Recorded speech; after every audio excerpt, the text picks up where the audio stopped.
Students, this class is for BA Political Science third semester students. The discussion paper is World Constitutions Comparative Analysis. We have already examined nature and scope of comparative politics. What are the distinction between traditional and modern comparative politics? And also we have already discussed about constitution and constitutionalism. And today we will be discussing about the features of the constitutions of UK, USA, France, Switzerland and China, and the executive, legislature and judiciary of UK, USA and France. And finally we will be discussing about the federal system in USA, India and Switzerland, and the unitary systems in UK, France and China. First, we will be discussing about features of the Constitution of Great Britain. The British Constitution is the product of evolution. It is derived from different sources, conventions, charters, statutes, judicial decisions, and eminent works done by scholars on the subject. So, we will examine some important characteristics of the British constitutions. The first feature is evolved constitution. British constitution is an evolved constitution. British constitution is the result of evolution of political institutions over centuries. പരിണാമത്തിൻ്റെ ഫലമായിട്ട് ഉണ്ടായ ഒരു constitution അല്ലെങ്കിൽ പല ഘട്ടങ്ങളിലൂടെ മാറ്റങ്ങൾ വന്ന് വികസിച്ച ഒരു കോൺസ്റ്റിറ്റ്യൂഷനാണ് British constitution എന്ന് പറയുന്നത്. It is not one document but a number of historical documents. According to Prof. Munro, the English constitution is not a completed thing but a process of growth. It's not a completed thing but a process of growth. അങ്ങനെ വളർച്ച എന്ന പ്രക്രിയയിലൂടെ ഉണ്ടായി വന്ന ഒരു കോൺസ്റ്റിറ്റ്യൂഷനാണെന്ന്. And British constitution is unwritten. ഇതെന്താണ്? എഴുതപ്പെടാത്ത ഒരു കോൺസ്റ്റിറ്റ്യൂഷനാണ്. അൺറിട്ടൺ കോൺസ്റ്റിറ്റ്യൂഷൻ എന്ന് പറയുമ്പോൾ ഒന്നും എഴുതപ്പെട്ടിട്ടില്ല എന്നല്ല, നമ്മൾ കംപ്ലീറ്റഡ് ആയിട്ടുള്ള ഒരു റിട്ടൺ കോൺസ്റ്റിറ്റ്യൂഷൻ അല്ല ബ്രിട്ടീഷ് കോൺസ്റ്റിറ്റ്യൂഷൻ എന്നുള്ളതാണ് മനസ്സിലാക്കേണ്ടത്. ബട്ട് നമ്മൾ പറയുന്നത് ഇറ്റ് ഈസ് അൺറിട്ടൺ ക്യാരക്ടറാണ് ബ്രിട്ടീഷ് കോൺസ്റ്റിറ്റ്യൂഷനുള്ളത്. The rules and principles controlling the distribution and regulation of governmental powers have never been written anywhere else. Most of the constitutional principles have grown by experiences. It's not the handwork of any constitution making body or assembly. അപ്പോൾ unwritten constitution എന്ന് പറയുമ്പോൾ നമ്മൾ എന്താണ് മനസ്സിലാക്കേണ്ടത്? ഇതിൻ്റെ ഒരു നമ്മുടെ ഇന്ത്യയുടെയൊക്കെ പോലെയുള്ള ഒരു കോൺസ്റ്റിറ്റ്യൂഷണൽ ബോഡി അല്ലെങ്കിൽ കോൺസ്റ്റിറ്റ്യൂഷണൽ അസംബ്ലി, അങ്ങനെയുള്ള ഒരു ബോഡി കംപ്ലീറ്റഡ് ആയിട്ട് ഇരുന്ന് തയ്യാറാക്കിയ ഒരു കോൺസ്റ്റിറ്റ്യൂഷനല്ല ബ്രിട്ടീഷ് കോൺസ്റ്റിറ്റ്യൂഷൻ എന്ന് പറയുന്നത്. പക്ഷേ എന്താണ്, ചില ഡോക്യുമെൻറ്റ്സ് അവർക്കുണ്ട്, ഹിസ്റ്റോറിക്കലായിട്ട് രൂപീകരിക്കപ്പെട്ട ചില ഡോക്യുമെൻറ്റ്സ് ഉണ്ട്, പല എക്സ്പീരിയൻസസിലൂടെയുമുള്ള അവരുടെ പ്രിൻസിപ്പിൾസ് ഉണ്ട്. ബട്ട് ഒരു കോൺസ്റ്റിറ്റ്യൂഷണൽ ബോഡി ഒരു കംപ്ലീറ്റഡ് റിട്ടൺ ഡോക്യുമെൻ്റായിട്ട് ബ്രിട്ടീഷ് കോൺസ്റ്റിറ്റ്യൂഷൻ എഴുതപ്പെട്ടിട്ടില്ല എന്നുള്ളതാണ്. So the unwritten nature of the British Constitution does not mean that none of the principles are written. There are several written parts like Magna Carta, Bill of Rights, Reforms Act and Parliamentary Acts of 1911 and 1947. So the unwritten part is much heavier than the written part. അതുകൊണ്ടാണ് British constitution unwritten constitution ആണ് എന്ന് പറയുന്നത്. And the third feature is evolutionary. British constitution is the child of wisdom and chance. It has evolved it self. It is the oldest among existing constitutions. അപ്പം അതുകൊണ്ട് തന്നെ ഇത് ഏറ്റവും പഴകിയ കോൺസ്റ്റിറ്റ്യൂഷനും ഇത് പല ഘട്ടങ്ങളിലൂടെ മാറ്റങ്ങൾ വന്ന് രൂപം കൊണ്ട ഒന്നു ആയതുകൊണ്ട് തന്നെയാണ് അതിനൊരു എവല്യൂഷനറി ഉണ്ട് എന്ന് നമ്മൾ പറയുന്നത്.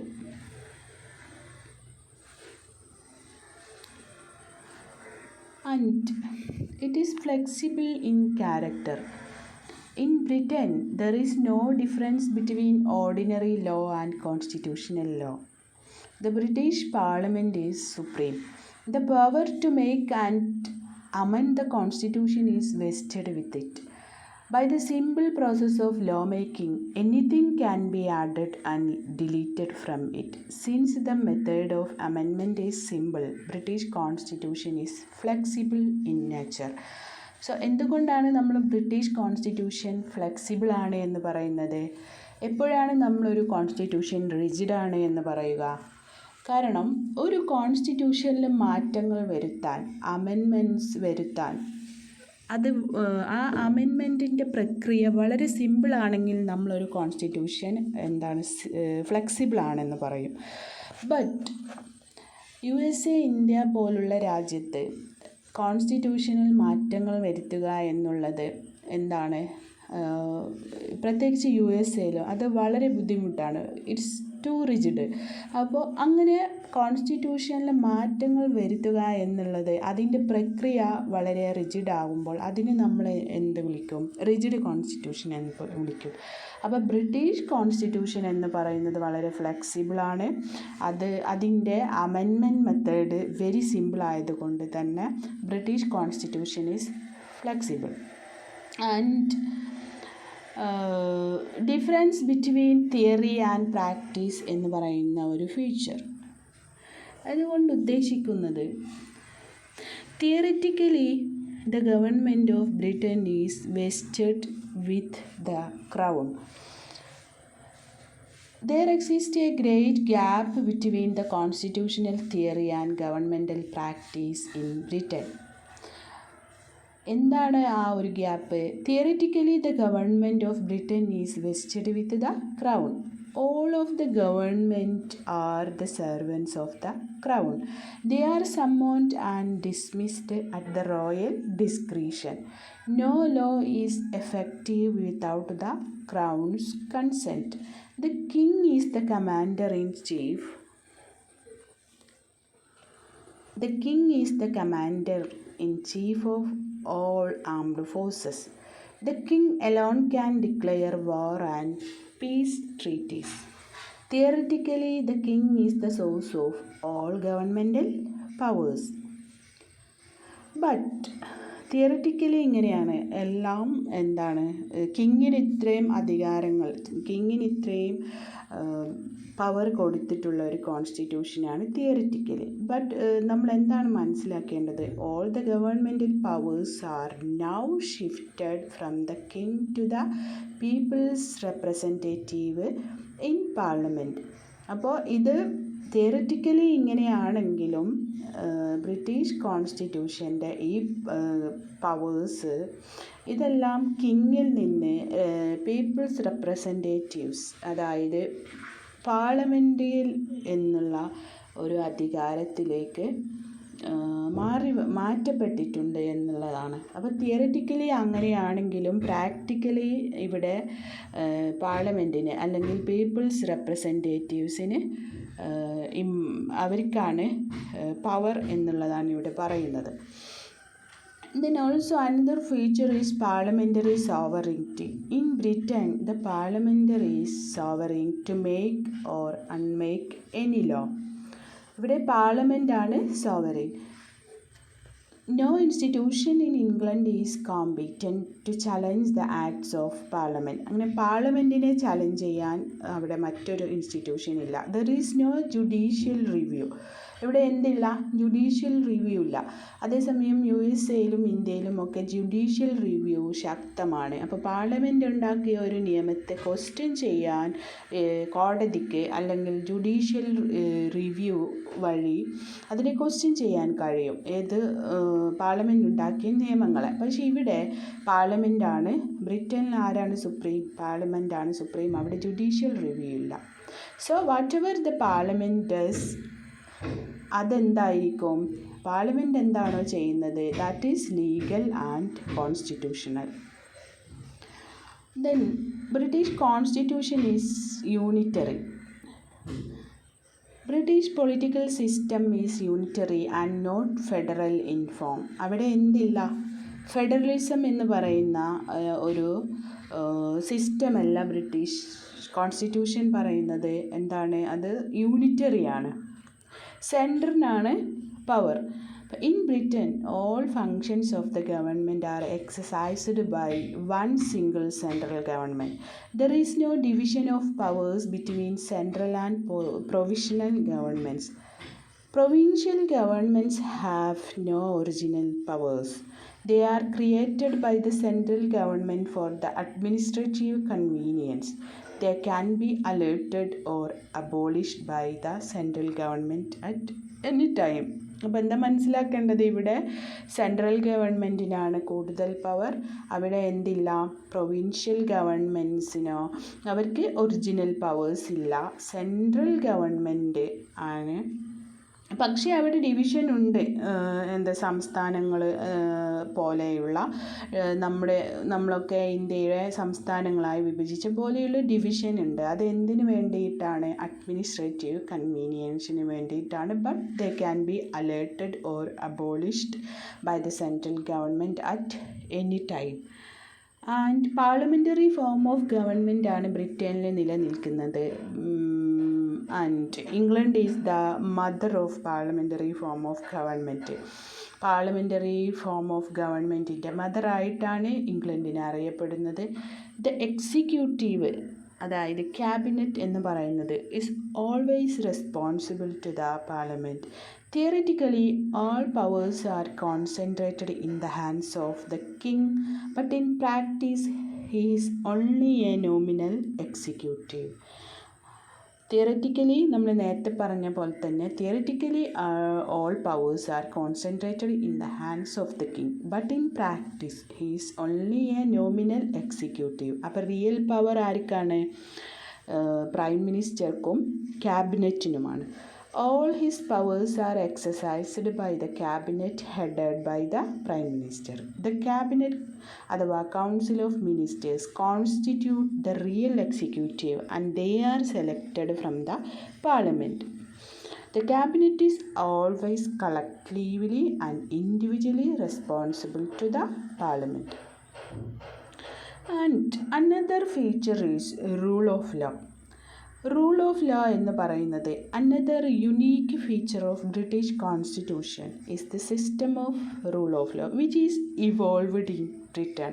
അപ്പോൾ ഇത് എവിടെ നിന്നാണ് ഉത്ഭവിച്ചിട്ടുള്ളത്? ഇത് എവിടെ നിന്നാണ് ഉണ്ടായിട്ടുള്ളത്? ബ്രിട്ടനിൽ നിന്നാണ്. It means that government acts according to the system of laws. എന്താണ് മീൻ ചെയ്യുന്നത്? It means that government acts according to the system of laws. അപ്പോൾ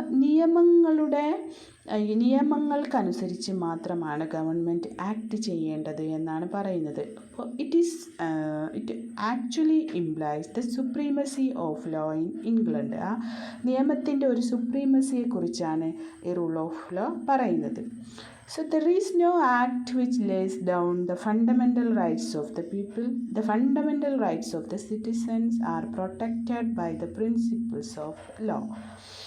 principles of rule of law. അപ്പോൾ ബ്രിട്ടനിലെ ഫണ്ടമെൻ്റൽ റൈറ്റ്സ് ഈ പ്രിൻസിപ്പിൾസ് ഓഫ് റൂൾ ഓഫ് ലോയിലൂടെയാണ് protect ചെയ്യപ്പെടുന്നത്. അതിലൂടെയാണ് fundamental rights ensure ചെയ്തിട്ടുള്ളത്. And another feature is independent judiciary. ബ്രിട്ടനിലെ ഒരു ഇൻഡിപെൻഡൻറ്റ് ജുഡീഷ്യറി ഉണ്ട് എന്നുള്ളതാണ്. Independent of judiciary has been assured in British constitution. എങ്ങനെയാണ് ഇൻഡിപെൻഡൻസ് ഓഫ് ജുഡീഷ്യറി എന്ന് പറയുന്നത്? Appointed judges rather than elected judges enjoying security of tenure and emoluments have been accepted as factors responsible for the maintenance of judicial independence. In Britain, the Crown and Lord Chancellor appoint the judges and are removable only by the sovereign on an address from both houses of Parliament. Judges are chosen from distinguished lawyers who are very popular in their profession. Judges are well paid and their salaries are secured by charging them on the consolidated fund. അപ്പോൾ ഇവിടെ independent judiciary ഉണ്ട്.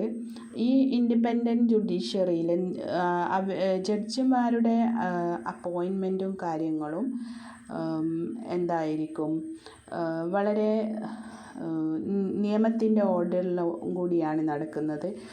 And our remove ചെയ്യണമെങ്കിൽ പാർലമെൻറ്റിൽ 2 ഹൗസസിൽ നിന്നും അതിൻ്റെ ഒരു പ്രക്രിയയിലൂടെ, ആ ഒരു മെത്തേഡിലൂടെ വേണം അവരെ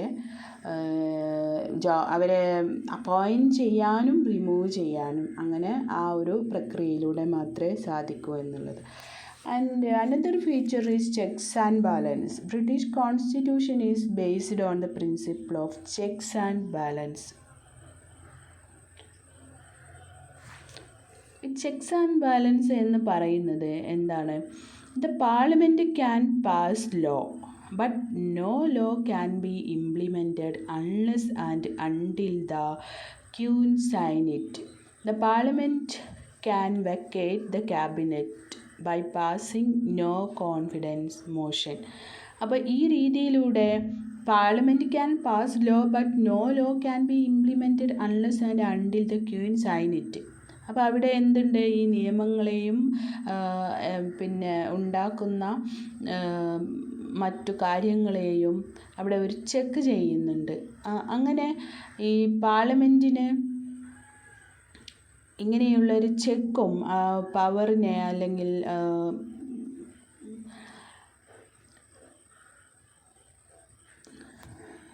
ചെക്സ് ആൻഡ് ബാലൻസ് ആണല്ലോ നമ്മൾ ഡിസ്കസ് ചെയ്യുന്നത്. അപ്പോൾ ഇങ്ങനെ the parliament can pass law but no law can be implemented unless and until the queen sign it, നമ്മൾ ഓൾറെഡി പറഞ്ഞു. And the parliament can vacate the cabinet by passing no confidence motion. അപ്പോൾ ഇങ്ങനെ ഒരു checks and balance ഇവിടെ check ചെയ്യപ്പെടുന്നുണ്ട്. എല്ലാ നിയമങ്ങളും അവിടെ ചെക്ക് ചെയ്താണ് പാസ്സാക്കപ്പെടുന്നത്. അപ്പോൾ അങ്ങനെയുള്ള ഒരു ചെക്ക് ചെയ്യലും അധികാരത്തെ തോന്നിയ രീതിയിൽ ഉപയോഗിക്കാൻ സമ്മതിക്കാതെ ഒരു ബാലൻസിങ്ങും അവിടെ നടക്കുന്നുണ്ട്. അതാണ് checks and balance system British constitution പറയുന്നു എന്ന് പറയുന്നത്. So next one, absence of the doctrine of separation of powers. നമ്മൾ ഓൾറെഡി പറഞ്ഞു ബ്രിട്ടനിൽ ഒരു ഫെഡറൽ സിസ്റ്റം നിലനിൽക്കുന്നില്ല എന്ന്. ദ ഡിവിഷൻ ഓഫ് പവേഴ്സ് എന്ന് പറയുന്നത് ഫെഡറൽ സംസ്ഥാനങ്ങൾക്ക് USA പോലെ സംസ്ഥാനങ്ങളിലേക്ക് കൂടുതൽ അധികാരങ്ങൾ കൊടുത്തുള്ള ഒരു സിസ്റ്റം ബ്രിട്ടനിൽ നിലനിൽക്കുന്നില്ല എന്ന് പറഞ്ഞു. അപ്പോൾ അതുകൊണ്ട് തന്നെ the doctrine of the separation of powers doesn't apply completely in Britain. The Queen is the head of the executive and judiciary and is also an integral part of the legislature. The Lord Chancellor is a member of the cabinet, President of the House of Lords and the head of the judiciary. The cabinet is the chief executive and the cabinet ministers head all departments of the government. At the same time, the ministers are the members of the parliament. Hence, under the British Constitution, the cabinet, the legislature and judiciary are closely and continuously associated. Their relation is not in the nature of separation. But the cabinet, the legislature and judiciary are closely and continuously associated. ഇതാണ് absence of doctrine of separation of powers എന്ന് പറയുന്നത്. And British constitution is blend of monarchy, aristocracy and democracy. The king represents the monarchy based on hereditary. അപ്പോൾ ഇവിടെ എങ്ങനെയാണ് ബ്രിട്ടനിൽ ഇവിടെ നമ്മൾ പറയുന്നത്, ഇവിടെ മൊണാർക്കി ഉണ്ട്, അരിസ്റ്റോക്രസി ഉണ്ട്, ഡെമോക്രസി ഉണ്ട് എന്നാണ് പറയുന്നത്. അപ്പോൾ ഇവിടെ കിങ് റെപ്രസെൻറ്റ് ചെയ്യുന്നത് മൊണാർക്കായിട്ടാണ്, ബേസ്ഡ് ഓൺ ഹെറിഡിറ്ററി. അത് അവിടുത്തെ ഒരു ഹെറിഡിറ്ററി ആയിട്ടുള്ള ഒരു പാരമ്പര്യമായിട്ട് തുടർന്നു പോകുന്ന ഒരു സംഭവമാണ്. And the house of Lord's എന്ന് പറയുന്നത് ഈസ് അരിസ്റ്റോക്രസി, ഇവിടെ representing the Lord's and nobles of the land. അപ്പോൾ ആ രീതിയിൽ ബ്രിട്ടീഷ് കോൺസ്റ്റിറ്റ്യൂഷൻ അരിസ്റ്റോക്രസിയെ കുറിച്ച്, അല്ലെങ്കിൽ അവിടെ അരിസ്റ്റോക്രസി ഉണ്ട്. And the house of Commons എന്ന് പറയുന്നത് the lower house of the parliament is democratic, representing the people over the country. അപ്പോൾ ആ രീതിയിൽ ഈ 3 രീതിയിലുള്ള മൊണാർക്കി, അരിസ്റ്റോക്രസി ആൻഡ് ഡെമോക്രസി ബ്രിട്ടനിൽ നിലനിൽക്കുന്നു. And the cabinet system. The cabinet is the real executive in Britain. The cabinet is exercising the vast and growing powers of the crown. The cabinet has become the supreme directing authority and the pivot of the whole political machinery. അപ്പോൾ ഇവിടെ cabinet ആണ് എന്ത് main, that അവരാണ് cabinet ആണ് real executive. And the cabinet is exercising the vast and growing powers of the crown. And next we will be examining what are the features of the Constitution of USA.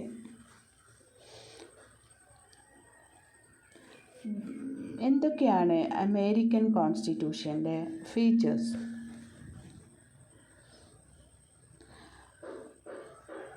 ഇപ്പം അമേരിക്കയിൽ നിലനിൽക്കുന്ന constitution എന്ന് പറയുന്നത് അത് 1787 Philadelphia convention, ആ കൺവെൻഷനിൽ വെച്ച് adopt ചെയ്യപ്പെട്ടതും 1789 ഇത് it came into force in 1789. അതാണ് USA കോൺസ്റ്റിറ്റ്യൂഷൻ എന്ന് പറയുന്നത്. ആൻഡ് ഈ കോൺസ്റ്റിറ്റ്യൂഷൻ റിട്ടൺ ആണ്, it is written in character. ഇവിടെ ഒരു ഫെഡറൽ കോൺസ്റ്റിറ്റ്യൂഷനാണ് നിലനിൽക്കുന്നത്. So like all other federal constitution in the world, the American constitution is written and we already told it was the product of Philadelphia Convention, and it is rigid in character.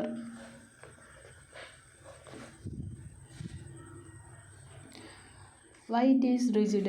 Because നമ്മൾ already പറഞ്ഞു കഴിഞ്ഞു, ഇതിൻ്റെ amending procedure, amendment ചെയ്യുന്ന constitution amendment ചെയ്യുന്ന procedure strict ആണെങ്കിൽ അത് rigid ആണ്. അപ്പോൾ the constitution of USA is the most rigid constitution of the world.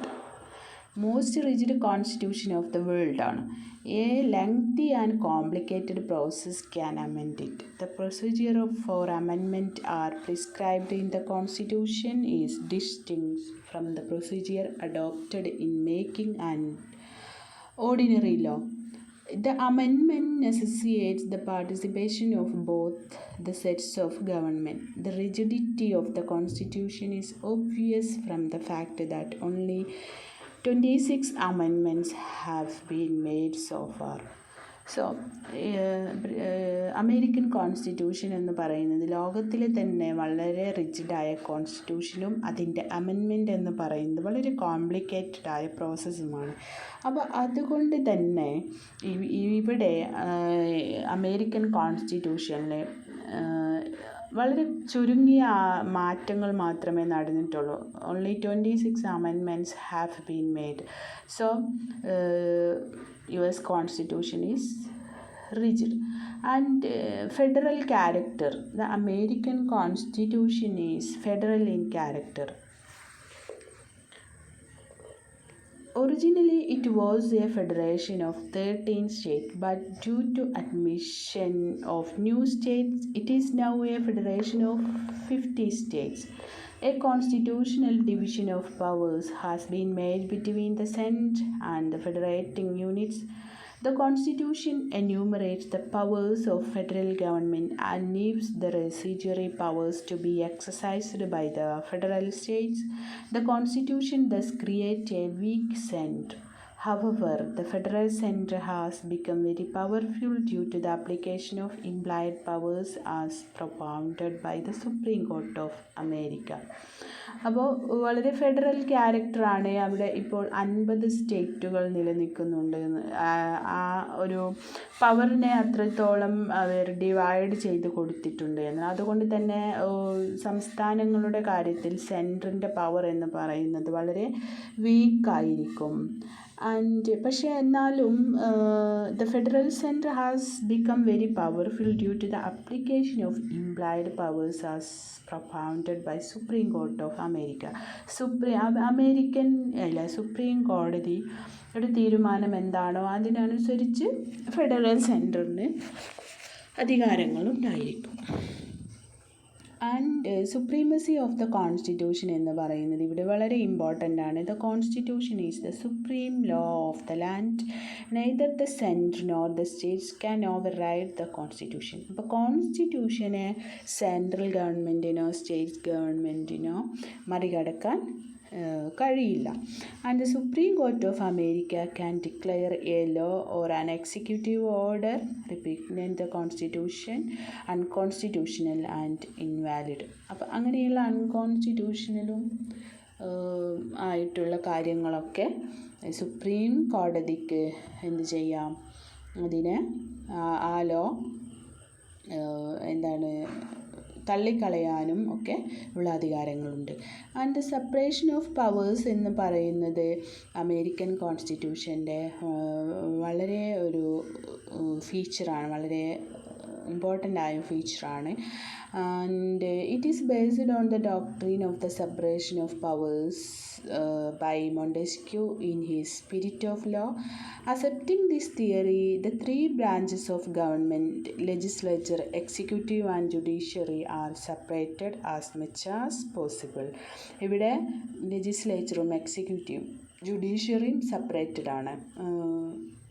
ബ്രിട്ടനിലെ പോലെയല്ല. ബ്രിട്ടനിൽ നമ്മൾ നേരത്തെ പറഞ്ഞത് എന്തായിരുന്നു, അവിടെ എന്തായിരുന്നു ഒരു സെപ്പറേഷൻ ഓഫ് പവർ എന്നുള്ളത് അവിടെ ഇത്രയും സ്ട്രോങ് ആയിട്ട് നിലനിൽക്കുന്നില്ല. The Congress, the executive process by the presidential and judicial process by Supreme Court operates legislative process. And the next feature is checks and balance. ഈ ചെക്സ് ആൻഡ് ബാലൻസ് എന്ന് പറയുന്നത് ഇവിടെ നമ്മൾ ഓൾറെഡി പറഞ്ഞത് application of the theory of separation of powers in its application in the absolute sense would make government itself in difficulty. അമേരിക്കയിൽ ഈ Montesquieu contribute ചെയ്ത ഈ ഒരു സെപ്പറേഷൻ ഓഫ് തിയറി വളരെ പ്രാക്ടിക്കലായി നിലനിൽക്കുന്നു എന്ന് പറഞ്ഞു. അപ്പോൾ അങ്ങനെ ഇരിക്കെ തന്നെ ഇവിടെ ചെക്സ് ആൻഡ് ബാലൻസ് എങ്ങനെയാണ് വർക്ക് ചെയ്യുന്നത്? It provides each branch of government with individual powers to check the other branches and prevent any one branch from becoming too powerful. അപ്പോൾ ഇവിടെ എന്താണ്, ഈ ഏതെങ്കിലും ഒരു branch, executive, legislature and judiciary, ഏതെങ്കിലും ഒരു ബ്രാഞ്ച് കൂടുതൽ പവർഫുള്ളായതിനെ ഇതെന്ത് ചെയ്യുന്നു, തടയുന്നു. അത് ചെക്ക് ചെയ്തുകൊണ്ട് ബാലൻസ് ചെയ്ത് നിലനിർത്തുന്നുണ്ട് എന്നുള്ളതാണ്. And the seventh one, bill of rights. ഇവിടെ എന്തുണ്ട്? The Constitution guarantees fundamental rights of person, property and liberty. These rights were not enumerated in the original Constitution but incorporated in it by a number of amendments. അപ്പോൾ ഒരു constitution origin ചെയ്യുന്ന സമയത്ത് ഇല്ലെങ്കിലും number of അമെൻമെൻറ്റ്സിലൂടെ ഈ ഒരു bill of റൈറ്റ്സിലെ അധികാരങ്ങൾ അവിടുത്തെ ജനങ്ങൾക്ക് കോൺസ്റ്റിറ്റ്യൂഷൻ ഗ്യാരണ്ടി ചെയ്യുന്നു. The rights of citizens are enforceable by recourse to the judiciary. These rights cannot be suspended except by a constitutional amendment. അപ്പോൾ ഈ ഒരു റൈറ്റ്സിനെ എന്ത് ചെയ്യാൻ പറ്റില്ല, സസ്പെൻഡ് ചെയ്യാൻ പറ്റില്ല. മറ്റൊരു അമെൻമെൻറ്റിലൂടെ ഇത് ഒഴിവാക്കി മാറ്റുന്നിടത്തോളം കാലം. Then another feature is judicial review. Judicial review അമേരിക്കയിൽ വളരെ സ്ട്രിക്റ്റായിട്ട് നിൽക്കുന്ന ഒന്നാണ്. The supreme court and lower federal കോർട്ട്സ് possess the power of judicial review. It can declare any legislation or executive order null and void if the same is found to be inconsistent with the Constitution. അപ്പോൾ ഈ any legislation or executive ഓർഡറിനെ അതിനെ null and void ആയിട്ട് തള്ളാനുള്ള ഒരു അധികാരം ഇത് constitution അല്ലെങ്കിൽ എന്തെങ്കിലും നിയമ സപ്പോർട്ടില്ല, എന്തെങ്കിലും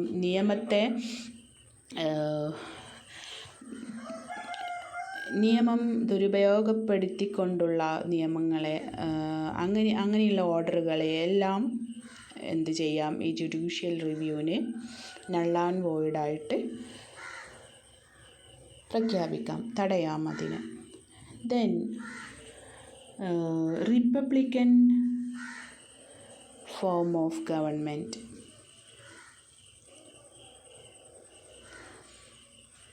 Unlike the Great Britain, the USA is a republic with president as elected.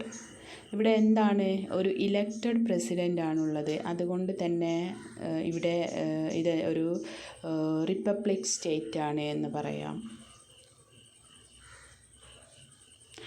And presidential form of government. ഇവിടെ പ്രസിഡൻഷ്യൽ ഫോം ഓഫ് ഗവൺമെൻറ് ആണ് നിലനിൽക്കുന്നത്, പാർലമെൻ്ററി ഫോം അല്ല. അപ്പം അതുകൊണ്ട് തന്നെ the constitution provides for A presidential form of government in USA. All executive powers are vested with the president. Constitutionally, his election is indirect, but in practice it has become direct. He is not responsible to the Congress, the legislature of the country. He doesn't attend the sessions, nor initiate legislation directly, nor answer questions. The Congress cannot remove him from office during the term of his office, 4 years. The President cannot dissolve the Congress. The members of his cabinet are neither the members of Congress nor answerable to it. അപ്പോൾ ഇവിടെ പ്രസിഡൻറ്റിന് ഉള്ള അധികാരങ്ങളെ കുറിച്ചാണ് പറയുന്നത്, അല്ലെങ്കിൽ presidential form of government ആണ് ഇവിടെ നിലനിൽക്കുന്നത്. അപ്പോൾ the president can veto any bill passed by Congress, but a 2/3 vote in Congress can override the veto. The president can't appoint Supreme Court judges, but Senate must approve it. And the dual citizenship ആണ് ഇവിടെ നിലനിൽക്കുന്നത്. എന്താണ്, the US Constitution provides for dual citizenship for the people of USA. An American is the citizen of USA and also of the state where he is domiciled. അതായത് domestic ലെവലിൽ അല്ലെങ്കിൽ നമ്മളിവിടെ സംസ്ഥാനങ്ങളിൽ മറ്റൊരു സിറ്റിസൺഷിപ്പ് ഉണ്ടെങ്കിൽ എങ്ങനെയായിരിക്കും, അതുപോലെ അവിടെ സെൻട്രൽ സിറ്റിസൺഷിപ്പ് എന്ന് പറയുന്ന വേറൊരു സിറ്റിസൺഷിപ്പും പിന്നെ സ്റ്റേറ്റിലെ മറ്റൊരു സിറ്റിസൺഷിപ്പും, അങ്ങനെ 2 സിറ്റിസൺഷിപ്പ് അവിടെ നിലനിൽക്കുന്നു. നമുക്കങ്ങനെയില്ല, നമ്മൾ സിംഗിൾ സിറ്റിസൺഷിപ്പാണ്. ആൻഡ് പോപ്പുലർ സോവറിറ്റി എന്ന് പറയുന്നത് വളരെ ഇമ്പോർട്ടൻ്റ് ആണ്. The American constitution is based on popular sovereignty. The ultimate sovereignty in USA is attributed to the people. And bicameral legislature. ഇവിടെ like Britain, USA has a bicameral legislation. House of Representatives എന്ന് പറയുന്നത് lower house and Senate upper house. Unlike other upper houses in the world, the upper house of USA, Senate, is more powerful than the lower, and it is equipped with the legislative, executive and judicial powers. It is described as the most powerful upper chamber in the world. It is a combat house, consists of 100 members. Its tenure is 6 years. The lower house consists of 435 members and they are elected for only 2 years. അപ്പോൾ ബൈക്കാമറൽ ലെജിസ്ലേച്ചറാണ് നിലനിൽക്കുന്നുള്ളത് എന്നുള്ളത്. അത് എന്താണ്, house of റെപ്രസെൻറ്റേറ്റീവും സെനറ്റുമാണ്. Then മറ്റൊരു പ്രത്യേകത എന്ന് പറയുന്നത് spoil സിസ്റ്റമാണ്. USA-യിൽ spoil system നിലനിൽക്കുന്നു എന്നുള്ളതാണ്. എന്താണ് സ്പോയിൽ സിസ്റ്റം? ഇവിടെ ഒരു തരം പ്രാക്ടീസ് നിലനിൽക്കുന്നുണ്ട്. എന്താണ് ആ practice? It is the practice of distributing public offices gives government jobs to party supporters as A reward four working toward victory and assigned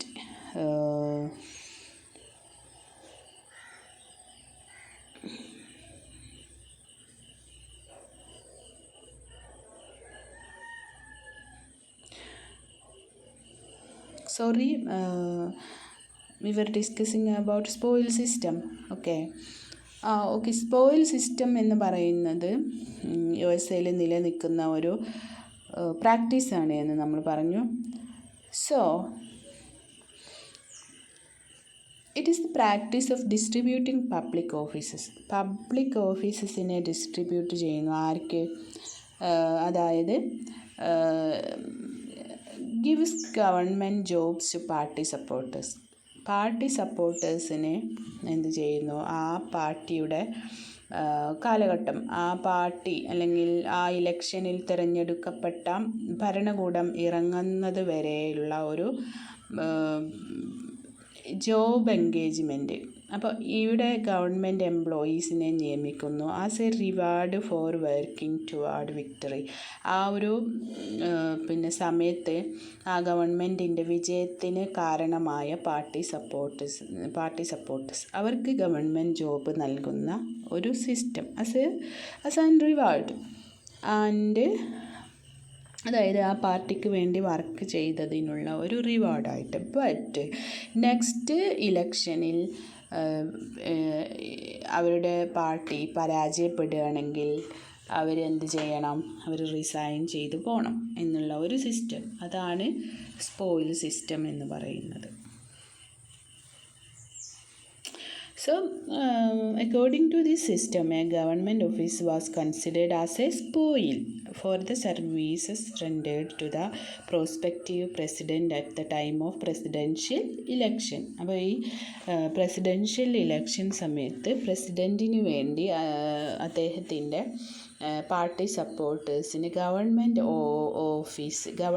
office public ഓഫീസിനെ സ്പോയിൽ ചെയ്യുന്ന ഒരവസ്ഥയാണ് ഈ സ്പോയിൽ സിസ്റ്റം എന്ന് പറയുന്നത്. Then next, constitution of France.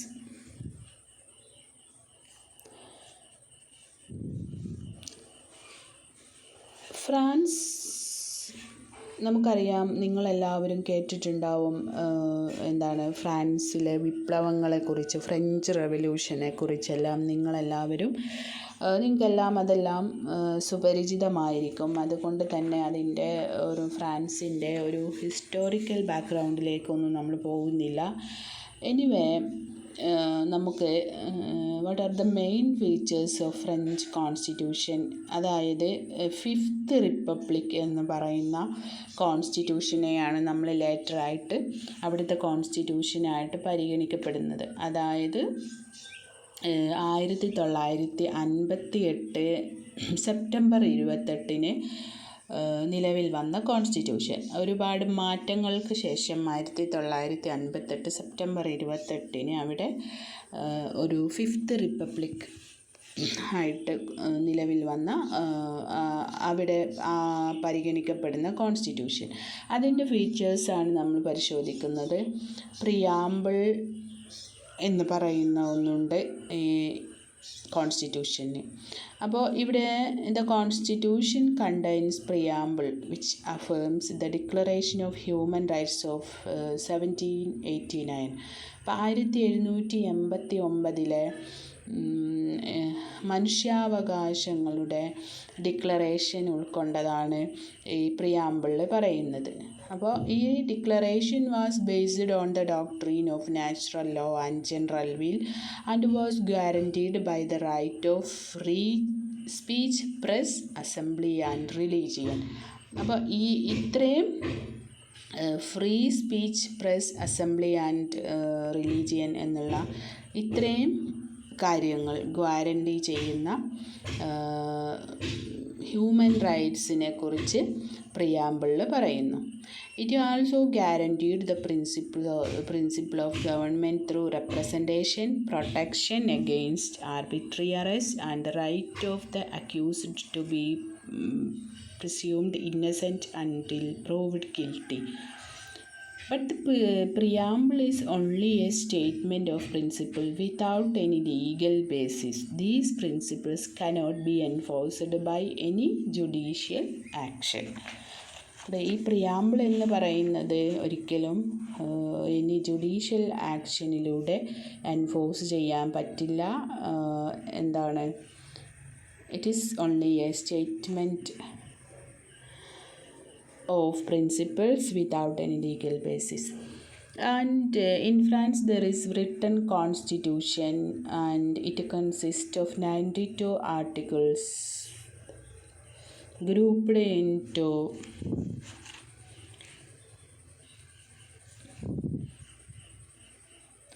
15 titles. And it is a brief document like American Constitution.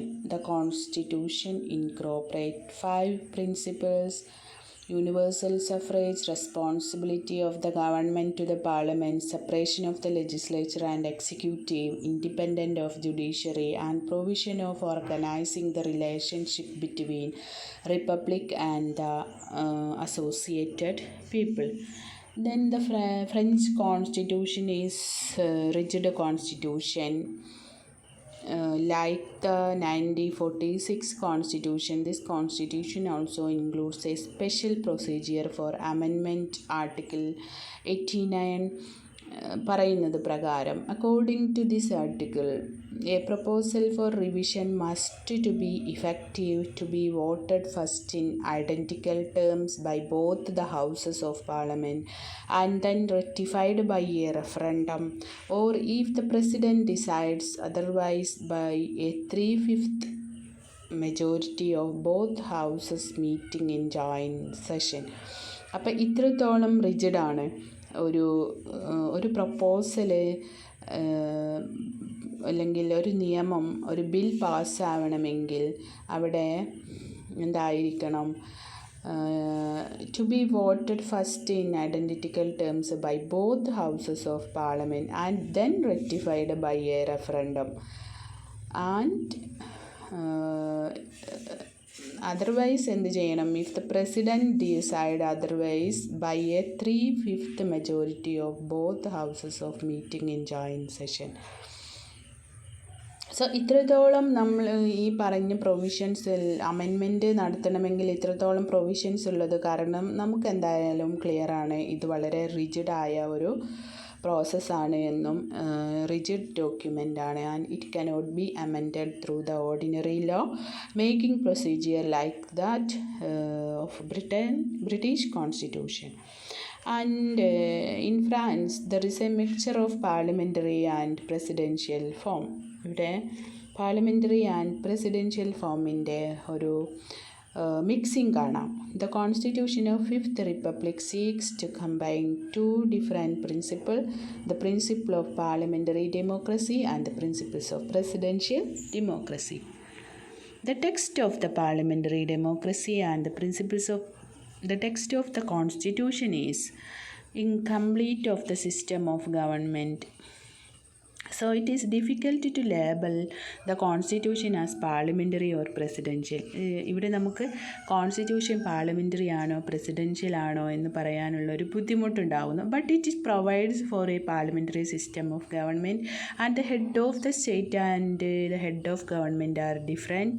The prime minister and his colleagues are responsible to the parliament. Prime minister selects and on the recommendations of the prime minister. The president dismisses the ministers. He presides over the cabinet meetings. The two houses of parliament are democratically elected. The judiciary is independent. The citizens enjoy fundamental liberties and are possessed of the right of equality before law without distinction as to origin, race, or religion. And നമ്മൾ already പറഞ്ഞു fifth റിപ്പബ്ലിക്കിൻ്റെ constitution 1958 constitution. അപ്പോൾ the government of fifth republic is actually more quasi-presidential than quasi-parliamentary. The authority of the president is more than prime minister. The president is real executive like the president of America. He appoints his prime minister and other ministers on the advice of the prime minister. He administers the oath of office and secrecy and accepts their resignation. The decisions of the government are taken in accordance with his wishes. It shows the traits of presidential government. അപ്പോൾ നമുക്ക് എന്താണ് പറയാൻ പറ്റുക? ഫ്രാൻസിൽ എന്താണ് നിലനിൽക്കുന്നത്? ഒരു mingle constitution അല്ലെങ്കിൽ പ്രസിഡൻഷ്യൽ ഫോമും പാർലമെൻ്ററി ഫോമും കൂടി മിക്സായ ഒരു സിസ്റ്റമാണ് ഫ്രാൻസിൽ നിലനിൽക്കുന്നത് എന്ന് പറയാൻ പറ്റും. ആൻഡ് അവിടെ പോപ്പുലർ സോവറിനിറ്റി എന്ന് പറയുന്നത് article 2 of the constitution declare France as an indivisible secular democratic and social republic. And the motto of the republic is liberty, equality and fraternity, and its principle is the government of the people, by the people and for the people. National or sovereignty belongs to the people. Article 3 പറയുന്നത് പ്രകാരം. So national sovereignty belongs to the people who shall exercise their sovereignty through their representatives and by means of referendum.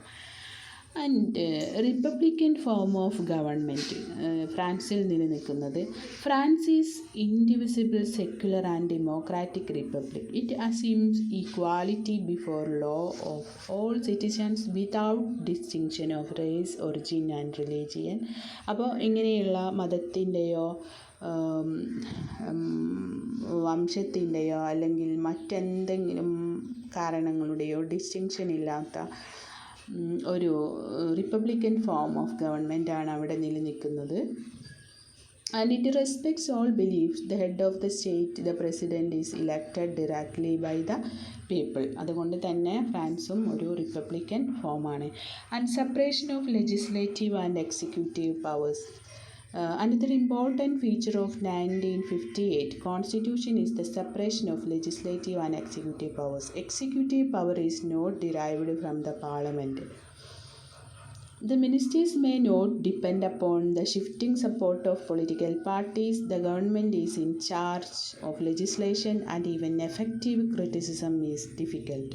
The president may refer a bill for referendum or he may postpone a referendum even after a bill passed by the parliament under the 1958 Constitution in the Premier of France is nominated by the president. So ആ രീതിയിൽ ഒരു separation of legislative and executive powers ആണ് ഇവിടെ കാണാൻ പറ്റുന്നത്. And മറ്റൊരു thing is അവിടെ constitutional council നിലനിൽക്കുന്നുണ്ട്. ഇവിടെ ഈ കോൺസ്റ്റിറ്റ്യൂഷണൽ കൗൺസിൽ എന്ന് പറയുന്നത് it is the highest constitutional authority in France. It is appointed for 9 years with 9 members. Its ഇതെന്താണ് ഈ ഒരു കോൺസ്റ്റിറ്റ്യൂഷണൽ കൗൺസിലിൻ്റെ ഡ്യൂട്ടി എന്ന് പറയുന്നത്? It supervise the conduct of parliament and presidential elections and examines the constitutionality of organized laws. അപ്പോൾ ഇങ്ങനെയുള്ള അവിടുത്തെ നിയമങ്ങളുടെ കോൺസ്റ്റിറ്റ്യൂഷനാലിറ്റി പരിശോധിക്കുക. ആൻഡ് ഇവിടെ ഇലക്ഷൻസ് എല്ലാം കണ്ടക്ട് ചെയ്യുക. അതിൻ്റെ ഇലക്ഷൻസ് കണ്ടക്ട് ചെയ്യുന്നതിൻ്റെ സൂപ്പർവിഷൻ ഇത് കോൺസ്റ്റിറ്റ്യൂഷണൽ ലോ പ്രകാരമാണോ എന്നുള്ളതെല്ലാം പരിശോധിക്കുക ഒക്കെ ഈ കോൺസ്റ്റിറ്റ്യൂഷണൽ കൗൺസിലിൻ്റെ ഡ്യൂട്ടിയാണ്.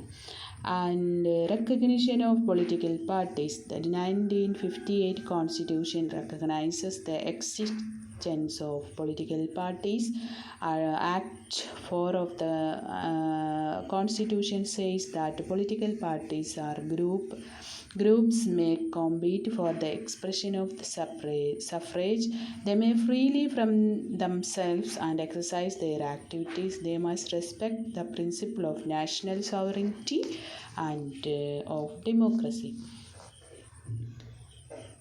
And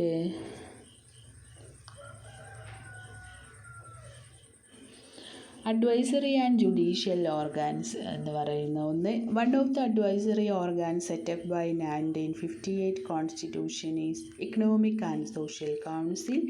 It gives opinion on the government bills, ordinances and orders and private members' bills submitted to it by the government.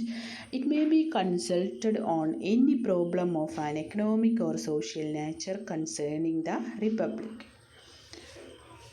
അപ്പോൾ എക്കണോമിക് ആൻഡ് സോഷ്യൽ കൗൺസിൽ എന്ന് പറയുന്ന ഒരു കൗൺസിലുണ്ട്. അതാണ് എക്കണോമിക് സോഷ്യൽ ആയിട്ടുള്ള അല്ലെങ്കിൽ it may be consulted on any problem of an economic or social nature concerning the republic. And another advisory body is the high council of judges and public prosecutors. Its function is to advise the government on appointments to a limited number of higher judicial posts.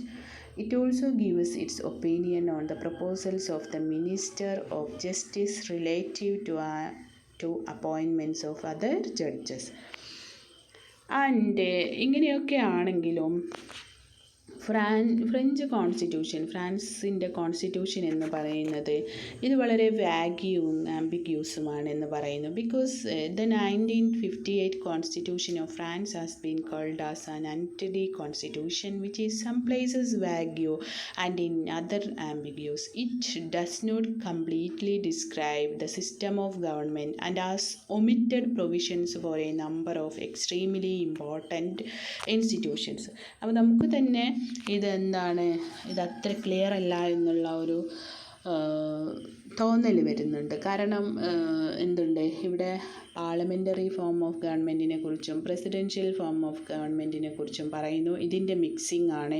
അപ്പോൾ ഇവിടെ നമുക്ക് ഇതിൻ്റെ ഒരു ഷെയറിങ്ങിനെ കുറിച്ചുള്ള ഒരു അൻറ്റിറ്റിയും വാഗ്യുമായിട്ടുള്ള ഒരു confusion ഉണ്ടായി വരാനുള്ള അങ്ങനെയുള്ള ഒരു തോന്നലുണ്ട്. അപ്പം അതുകൊണ്ട് തന്നെ ഈ കോൺസ്റ്റിറ്റ്യൂഷൻ്റെ ഒരു ഡീമെറിറ്റായിട്ട് നമുക്കതിനെ കാണാൻ പറ്റും. And next, what are the main features of the Constitution of Switzerland?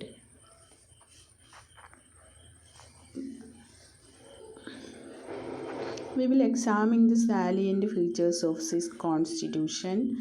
And Swiss Constitution is a written and lengthy constitution. This is Swiss Constitution of 1874 is a written document like that of USA American Constitution പോലെ ഒരു written constitution, written document ആണ്. It is double size in size of American Constitution and consists of 3 chapters containing 1, 2, 3 articles. And Swiss Constitution is rigid.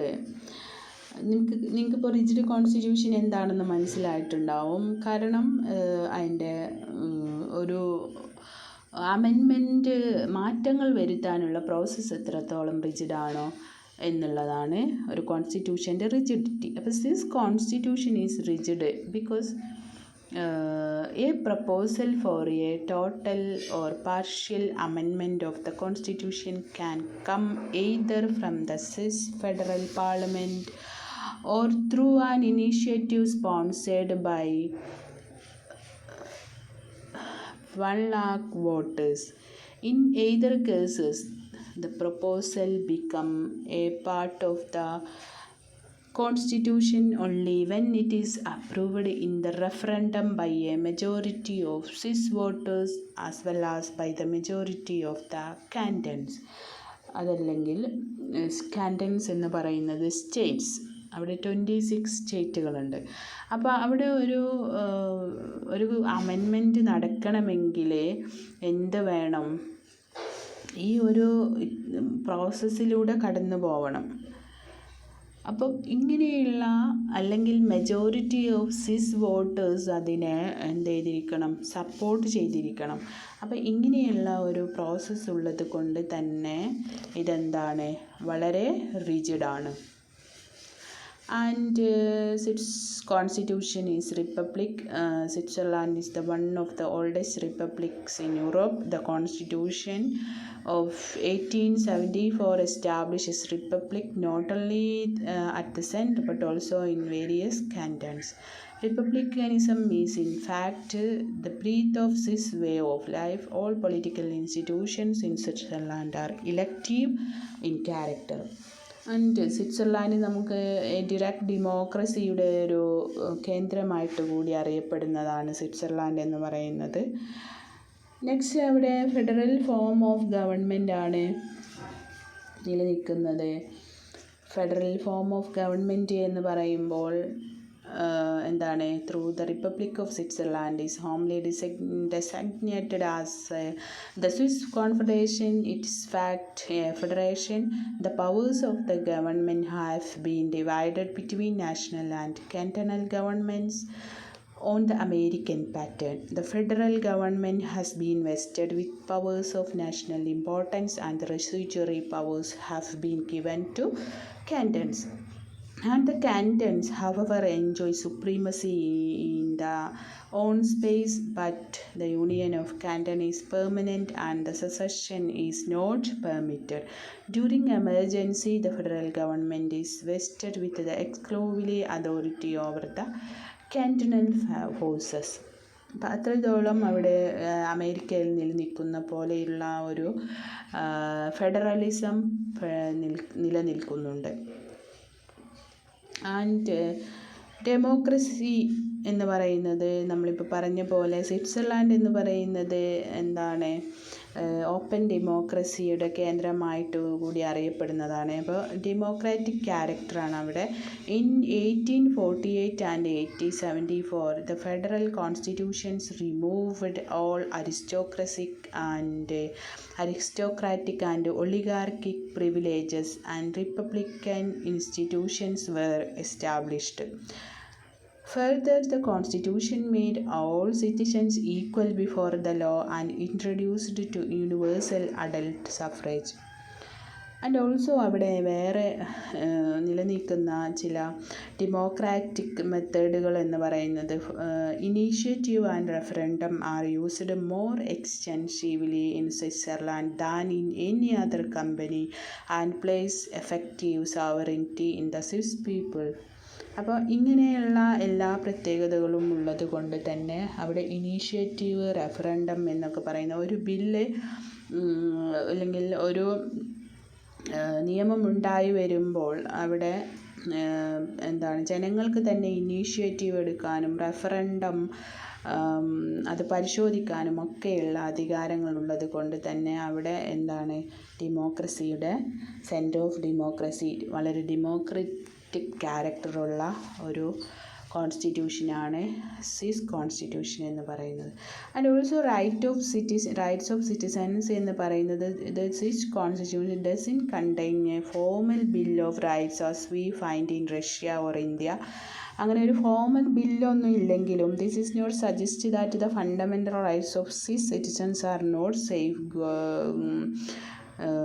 guarded by their national constitution. The only difference is that instead of being consolidated in a single chapter of constitution, references to specific rights of the citizens are scattered all over the constitution. Thus the constitution guarantees every citizen's equality before law. അങ്ങനെ ഒരു സ്ഥലത്ത് മാത്രം ഇതിനെ റൈറ്റ്സിനെ, ജനങ്ങൾക്കുള്ള റൈറ്റ്സിനെ കുറിച്ച് പറഞ്ഞു നിർത്താതെ വളരെ സ്കാറ്റേർഡായിട്ട് പല സ്ഥലത്തും പറയുന്നത് കൊണ്ട് തന്നെ ഇവിടെ എന്തുണ്ട്, സിറ്റിസൻസിന് അവരുടേതായ റൈറ്റ്സ് ഉണ്ട് എന്നതാണ്. ദെൻ പ്ലൂറൽ എക്സിക്യൂട്ടീവ് ആണ്. The constitution west the executive with the Federal Council, which consists of 7 members elected by the Federal Assembly for 4 years.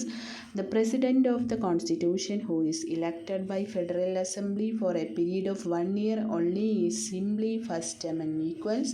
He is no way enjoys a superior position to that of the rest of the colleagues. And judiciary എന്ന് പറയുന്നത്, the Swiss judiciary plays a less vital role than the judiciary in the US or in India. The Swiss federal judiciary has limited judicial review. It can only declare a cantonal law unconstitutional. The courts shall apply laws voted by the Federal Assembly. The election of judges by the Federal Assembly further establishes the inferior position of judiciary in Switzerland. അപ്പോൾ ഇവിടെ Swiss judiciary എന്ന് പറയുന്നത് less vital role ആണ് വഹിക്കുന്നത് USA-ലും ഇന്ത്യയിലൊക്കെ അതിനെ compare ചെയ്യുമ്പോൾ. But ഇവിടെ ലിമിറ്റഡ് ജുഡീഷ്യൽ റിവ്യൂ ആണുള്ളത്. But it can only declare a cantonal law and constitutional. ഇവിടെ ജുഡീഷ്യൽ റിവ്യൂവിന് അവിടുത്തെ കാന്റൺസിലെ ലോ അൺകോൺസ്റ്റിറ്റ്യൂഷണൽ ആണ് എന്ന് ഡിക്ലെയർ ചെയ്യാനേ അധികാരമുള്ളൂ. അല്ലാതെ അവിടുത്തെ സെൻട്രൽ ഗവൺമെൻറ്റിൻ്റെ നിയമങ്ങളെ ജുഡീഷ്യൽ റിവ്യൂ ചെയ്യുന്നതിന് അവിടെ പരിമിതികളുണ്ട് എന്നുള്ള. ദെൻ ബൈക്യാമറൽ ലെജിസ്ലേച്ചറാണ് അവിടെ നിലനിൽക്കുന്നത്. The Swiss legislature is bicameral in character.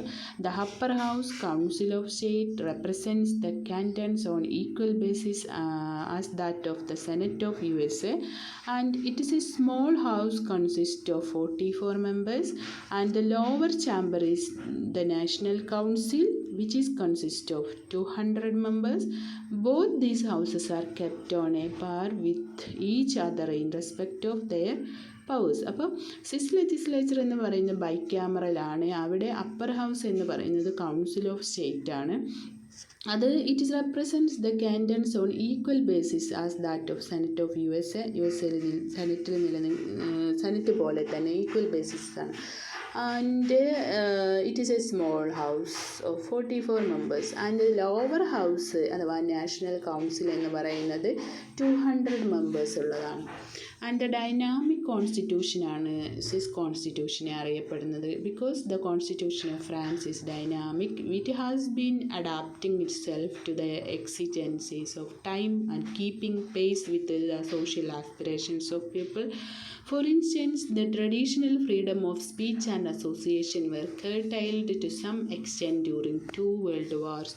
Thus, the constitution is unique in character in several aspects. വളരെ ഡൈനാമിക് ആയ ഒരു കോൺസ്റ്റിറ്റ്യൂഷനാണ്. മാറ്റങ്ങൾ വന്നുകൊണ്ടിരിക്കുന്നതാണ് എന്നുകൂടെ പറയാം. And next we are discussing about Communist China, the constitution of Communist China and its features of the new constitution of 1982.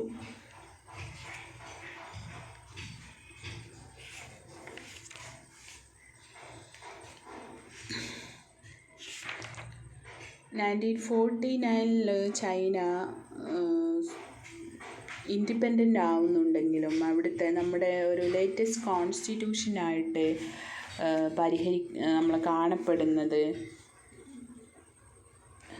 1982 കോൺസ്റ്റിറ്റ്യൂഷനെയാണ്. അല്ലെങ്കിൽ നമ്മൾ പരിശോധിക്കുന്നത് 1982 Constitution, salient features of the new Constitution of 1982. And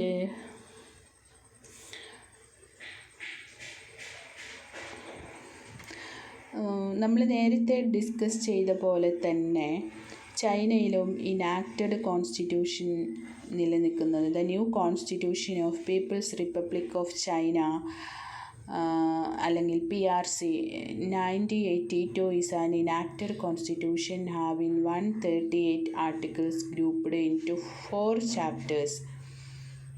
The preamble of the constitution throws lights on the achievements of the past and goals of the future.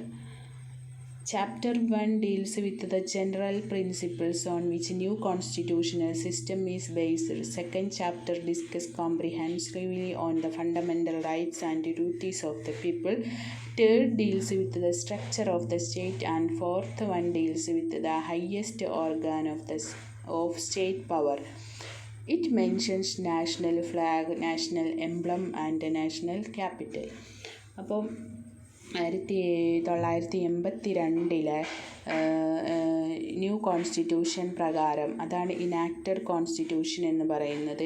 അത് പ്രകാരം അവിടെ constitution ഒരു പ്രിയാമ്പിളുണ്ട്. അതുപോലെ chapter 1 ഇവിടെ ഈ chapter 1 deals with the general principles on which the new constitutional system, and second chapter discuss fundamental rights and duties of people, and third chapter deals with the structure of the state, and fourth one deals with the highest organ of state power, and also it mentions about national flag, national emblem and national capital. And Chinese constitution എന്ന് പറയുന്നത് വളരെ റിജിഡാണ്. And National People's Congress, the Parliament has been empowered to make any amendment in it by 2/3 majority. അപ്പോൾ പാർലമെൻറ്റിനാണ് അല്ലെങ്കിൽ national people's കോൺഗ്രസ്സിനാണ് ഇത് amendment വരുത്താനുള്ള പ്രോസസ്സിനെ കുറിച്ച് പറയുമ്പോൾ അത് 2/3 മെജോറിറ്റിയിലൂടെ മാത്രമേ അമെൻമെൻറ്റ് വരുത്താൻ പറ്റൂ. ആൻഡ് ഇത് ചൈന എന്ന് പറയുന്നത് യൂണിറ്ററി സ്റ്റേറ്റ് ആണ്. ആൻഡ് അത് നമുക്കറിയാം. Though China is very big country. The constitution provides for a unitary system of government. There is no division or distribution of power between national and provincial powers. അവിടെ national provincial powers എന്ന് പറയുന്ന division ഇല്ല. All the powers are with the central government. Provincial, regional or local governments are under the full control of central government. പ്രൊവിൻഷ്യലും റീജിയണലും ലോക്കലുമായ എല്ലാ പവറും central ഗവൺമെൻറ്റിൻ്റെ കൺട്രോളിലാണ്. ആൻഡ് ചൈനയിൽ യൂണീക്ക് ക്യാമറൽ സിസ്റ്റമാണ്. നമ്മൾ പറഞ്ഞ പോലെ, ഇതുവരെ പറഞ്ഞ പോലെയുള്ള ഒരു ബൈ ക്യാമറൽ സിസ്റ്റം അല്ല ചൈനയിൽ. യൂണീക്ക് ക്യാമറൽ സിസ്റ്റം എന്ന് പറയുമ്പോൾ the constitution of China like its predecessors, അതായത് അവരുടെ ഈ 1982 മുമ്പുള്ള പിൻഗാമികൾ അതിൻ്റെ മുമ്പുണ്ടായിരുന്ന ഭരണഘടന പറയുന്നത് പോലെ തന്നെ it provides for a unicameral legislature. It is a National People's Congress having powers of legislation despite the fact that its representatives are to be chosen from the ranks of the people, units of provincial and regional administration and armed forces. And fundamental rights and ഡ്യൂട്ടീസിനെ കുറിച്ച് പറയുന്നുണ്ട്. The new constitution of PRC provides for a set of fundamental rights and duties to the citizens. Chapter 2 articles 32 to 56, article 33 മുതൽ 56 വരെ deals with the fundamental rights and duties.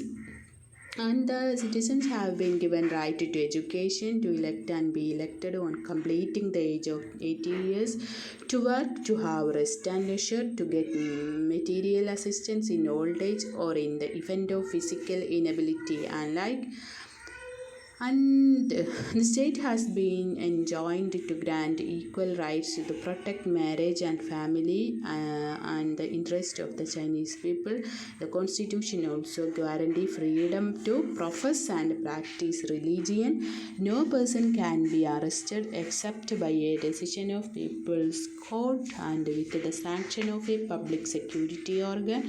The new constitution also incorporates a set of fundamental duties like the supporting of the leadership of the Communist Party, strengthening the socialist system, and abiding by the constitution and the laws of the country. ഇത് മനസ്സിലായിട്ടുണ്ടാവും. ഇവിടെ 33-46 വരെയുള്ള article പറയുന്നത് പ്രകാരം ഉള്ള fundamental റൈറ്റ്സിനെ കുറിച്ച് religious freedom, അതുപോലെ professional freedom, family freedom എല്ലാം. And China following democratic centralism. എന്താണ് ഡെമോക്രാറ്റിക് സെൻട്രലിസം എന്ന് പറയുന്നത്? ഈ revolutionary strategy to recognise society in China after 1949. This is a revolutionary strategy to recognize society in China after 49. It was the key governing aspect of Mao. അപ്പോൾ മാവോയുടെ ഒരു പ്രധാന ആശയമാണിത്. And this democratic centralism is a revolutionary strategy to recognize society in China after 1947. Like the previous constitutions, the new constitution adopts the principles of the democratic centralism to the organization of the Communist Party and the government. The leading roles of the party at all levels shall be elected through democratic consultation. The whole party must observe strict discipline. And the central military commission എന്ന് പറയുന്ന ഒരു commission ഉണ്ട് അവിടെ. And this is another salient feature of the new constitution in the provision for the establishment of a central military commission consisting of chairman, vice chairman and some members. Its term is linked with the term of NPC. The basic function of the body is to direct the armed forces of the country. Its members shall be elected by NPC and shall be accountable to it. അപ്പോൾ ഇവിടെ central military commission എന്ന് പറയുന്ന ഒരു കമ്മീഷനുണ്ട്. ഇവിടെ ചെയർമാനും vice ചെയർമാനും and some other മെമ്പേഴ്സും ഉണ്ട്. ഇതിൻ്റെ ബേസിക് ഫങ്ഷൻ എന്ന് പറയുന്നത് to direct armed forces of the country, അവിടുത്തെ മിലിറ്ററിയെ ഡയറക്റ്റ് ചെയ്യുക എന്നുള്ളതാണ്. അവർക്ക് വേണ്ട നിർദ്ദേശങ്ങൾ കൊടുക്കുക. As we know, China is a socialist state. So the new constitution of PRC deals that China is a communist state. It is people's democratic dictatorship led by working class and based on the alliance of workers and peasants. There shall be two kinds of ownership of means of production: socialist ownership by the whole people and a socialist collective ownership by the working people.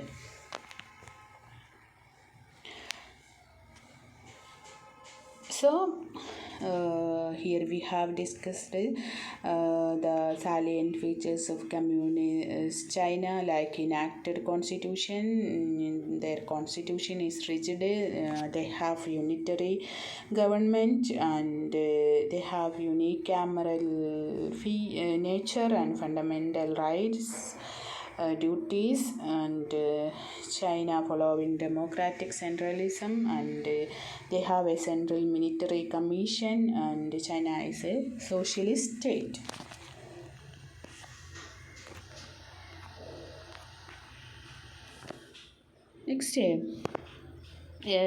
Next we are discussing about executive, legislature and judiciary of UK, USA and France. And first we will discuss about the executive, legislature and judiciary of UK. The British monarch എന്ന് പറയുന്ന executive. In the administrative system of Britain, the king or the queen is the head of the executive, and all administrative functions are performed in his or her name. അപ്പോൾ ഇവിടെ എന്താണ്, monarch ഇവിടുത്തെ executive ആണ്. The king or the Queen is the head of the executive and all administrative functions are performed in his her name. And the king has some powers, some executive powers, that are executive powers and also legislative powers, judiciary powers. So we will discuss about the powers and positions of the king. Executive powers. The king is the head of the state and all administrative powers are vested in him. He appoints the prime minister, ministers and all civil and military officers, and they remain in office as long as it pleases His Majesty. And he is the supreme commander of the armed forces, sends and receives ambassadors and other diplomatic agents. അപ്പോൾ ഇത്രയും executive powers ആർക്കുണ്ട്? ഈ കിങ്ങിനുണ്ട്. Then legislative powers എന്ന് പറയുന്നത്, legislative powers of the king are extensive. He summons, prorogues and dissolve parliament. When a new session of parliament commences, he reads to the members of both the chambers the speech from the throne. He assents to bill passed by the parliament. He can refuse assent to any bill the king create the peers. അപ്പോൾ അദ്ദേഹത്തിന് ഒരു bill എന്ത് ചെയ്യാം, അത് നിരസിക്കണമെങ്കിൽ നിരസിക്കാനുമുള്ള legislative powers ഉണ്ട്. ഇതെല്ലാം സിമ്പിളാണ്, അതുകൊണ്ട് തന്നെ ഞാൻ ഇതിനെ നിങ്ങൾ വളരെ ഡിസ്കസ് ചെയ്ത് പറയുന്നില്ല. Then judicial powers. The king is foundation of the justice. He has prerogative of granting pardon to criminals or reducing to postponing their sentences. And the king appoints judges and all criminal proceedings are started in the name of king. അപ്പോൾ കിങ്ങിന് ഒരു കുറ്റവാളിക്ക് എന്താണ് ശിക്ഷ കുറക്കുവാനോ അല്ലെങ്കിൽ മറ്റേ ശിക്ഷയിൽ ഇളവ് വരുത്തുവാനോ ഉള്ള അധികാരങ്ങളൊക്കെ ഉള്ളതാണ് പറയുന്നത്. Then fountain head of honour. The king is the fountain head of honour. It means that all honours, titles etcetera, അതായത്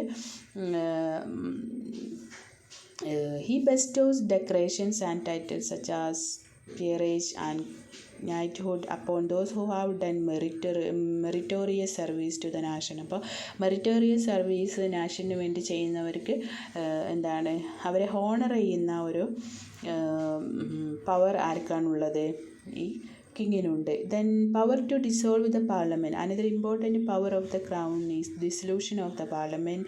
this is the party of the royal prerogative, but the house is dissolved only on the advice of the prime minister who advised the queen only after the consultation with the cabinet. അപ്പോൾ PM പറയുന്നതിനനുസരിച്ച് എന്ത് ചെയ്യാം, പാർലമെൻറ്റിനെ dissolve ചെയ്യുന്ന അധികാരം. Then head of the church. The king is called defender of the faith. He is the head of the established churches of the England and Scotland. In that capacity he appoints archbishop and bishop. Actual position of the king. In theory the king exercises all the above powers, but in reality they are exercised by various other agencies. The king must act on the advice of the minister who is responsible to the House of Commons countersign all his acts. And the king has no power. He resigns but does not govern. And when he has no real power, he cannot be held responsible for acts that are performed in his name. Therefore he can do no wrong. If any act done in his name be wrong, the minister concerned would be held wrong. But the above description does not mean that the king is none. There are certain functions which the king actually performs. He has a right to advise his cabinet, and this right he does exercise. And another thing is the Privy Council. എന്താണ് privy council എന്ന് പറയുന്നത്? This is a formal body of advisors to the sovereign of the UK. അപ്പോൾ ഇതൊരു secret ബോഡിയാണ്. അത് എന്താണ്, their function is to advise the sovereign body of UK. അപ്പം അങ്ങനെയുള്ള ഒരു പ്രിവി കൗൺസിൽ എന്തുണ്ട്, privy council is an important institution in the governmental system of England. There was a time when it was chief source of executive power in the state. But ഇപ്പോൾ എന്താണ്, as the cabinet system developed, the Privy Council gradually lost its importance. But ഈ privy കൗൺസിലിന് ഇത്രയും important ഉള്ള ഒരു സമയമുണ്ടായിരുന്നു. But now many of its powers were transferred to the cabinet, and much of its work was handed over newly created government departments, some of which were originally the committee of the Privy Council. And the cabinet എന്ന് പറയുന്നത്, the cabinet is the most powerful institution in the political system of England, and there are some functions of the cabinet, executive functions, to formulate policy, coordination, orders in council, legislation, controlling the budget. Okay. And as the ultimate custodian of executive power, the most important functions of the cabinet is to formulate a clear policy. It is deliberative and policy formulating body. It discusses and decides upon all sort of problems, national and international. Inside the cabinet, ministers can express their opinions freely and frankly, but when decisions have been taken, all of them must oblige to it. അങ്ങനെ policy ഫോർമുലേഷനിൽ ക്യാബിനറ്റിന് എന്തുണ്ട്, ഇത്രയും functions ഉണ്ട്. And the day to day ministers in charge of various departments carry out business of government, but administrative functions cannot be rigidly divided between them, and the activities of one department may affect other departments. So it is therefore the essential functions of the cabinet to coordinate the activities of various departments and iron out their differences and impart coherence and unity to the administration as a whole. അപ്പോൾ ഇങ്ങനെയുള്ള എന്താണ് various departments നിലനിൽക്കുന്നത് കൊണ്ട് തന്നെ അതിനെ coordinate ചെയ്ത് പോവുക എന്നുള്ള ഒരു ഫങ്ഷൻ കൂടി ക്യാബിനറ്റിനുണ്ട്. ആൻഡ് ലെജിസ്ലേഷൻ എന്ന് പറയുന്നത്, in England there is no separation of powers. അവിടെ എന്തില്ല, സെപ്പറേഷൻ ഓഫ് പവേഴ്സ് ഇല്ല. So the executive and legislation are not independent. അവർ എന്തല്ല, ഇൻഡിപെൻഡൻ്റ് അല്ല. അവർ എല്ലാവരും എന്താണ്, they are responsible, they are equally responsible. അപ്പോൾ all ministers are members of the Parliament and responsible to House of Commons. Therefore, the cabinet has very important role to play in legislation. Though legally all legislative powers are vested in Parliament, nowadays it is the cabinet that legislates with the advice and consent of Parliament. And control of budget എന്ന് പറയുന്ന മറ്റൊരു function. The cabinet controls the national finance. It is responsible for the whole expenditure of the state and for necessary revenue to meet it. The government prepares the estimates for expenditure and the treasury decides upon proposals for taxation. The budget containing proposals of expenditure and revenue is placed before the House of Commons by the cabinet. And what are the powers of the Prime Minister?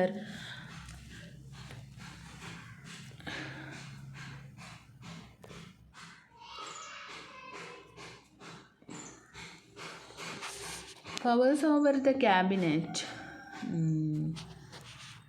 or powers of the Prime Minister എന്ന് പറയുന്നത്, in the words of Molly, Prime Minister is the keystone of the cabinet arc. Although in the cabinet all its members stand unequal footing, yet as its head, the Prime Minister is first among equals. He also presides over cabinet meetings. He exercises a general supervision over the activities of other ministers. He settles disputes between departments, controls the cabinet secretariat, and is generally responsible for seeing that departments faithfully implement cabinet decisions. And he has some powers in relation with monarch. The Prime Minister is the confidential advisor of the Crown and the principal channel of communication between the cabinet and the monarch. The Prime Minister alone has access to the Queen. It is his duty to put government business before her in a systematic manner. അപ്പോൾ ക്യൂവിൻ്റെ മുമ്പിൽ എന്താണ് ഈ ഗവൺമെൻറ്റിൻ്റെ കാര്യങ്ങളെല്ലാം ഒരു systematic മാനറിൽ അവതരിപ്പിക്കുകയും ഒരു communication ചാനലായിട്ട് നിലനിൽക്കുന്നതും ആരാണ്? Prime മിനിസ്റ്ററാണ്. And the Prime Minister has some powers in Parliament. The Prime Minister is also leader of the House of Commons. In the House, he represents the cabinet as a whole, and no other minister can play that role. His statements on the government's policy are regarded as authoritative. He answers questions on the general conduct of government. He speaks on most important bills. He can advise the monarch to dissolve the House of Commons. And he is the spokesman of the nation. And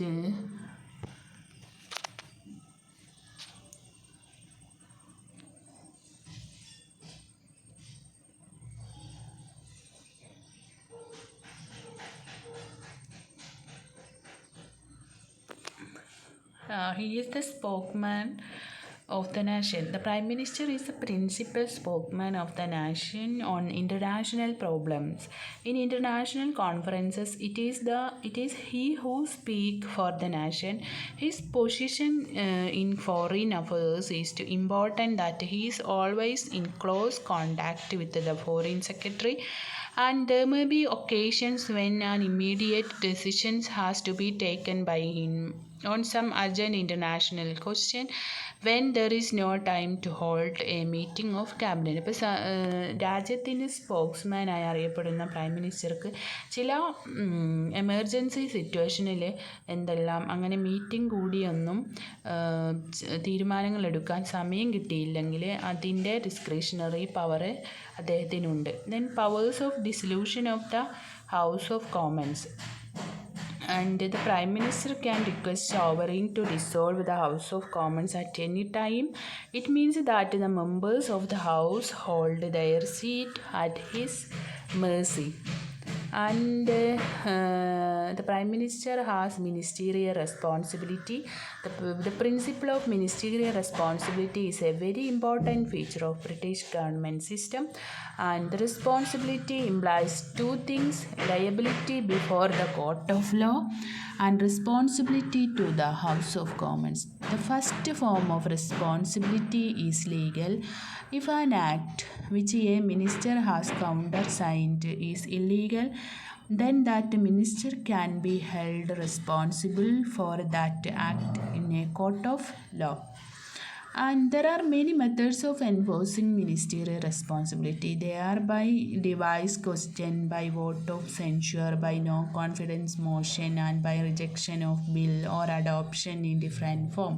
So these methods are including his ministerial responsibility. ഏതൊക്കെയാണ്? They are by the device question, by vote of censure, by no confidence motion, and by rejection of bill or adoption in different form.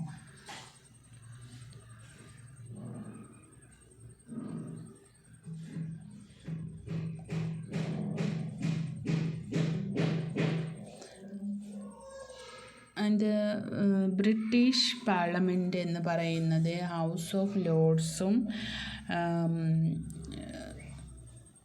നമുക്കതിൻ്റെ ഈ House of കോമൺസും അടങ്ങിയതാണ്. അപ്പോൾ നമുക്കതിൻ്റെ ഈ House of ലോർഡ്സിൻ്റെയും House of കോമൺസിൻ്റെയും ഫങ്ഷൻസ് എന്താണെന്ന് നോക്കാം. ബ്രിട്ടീഷ് പാർലമെൻറ്റ് എന്ന് പറയുന്നത് ഹൗസ് ഓഫ് ലോർഡ്സും ഹൗസ് ഓഫ് കോമൺസും അടങ്ങിയതാണ്. And functions of the house of Lords, the executive powers of House of Lords. The House of Lords enjoys share in executive powers. Some ministers are members of the House of Lords.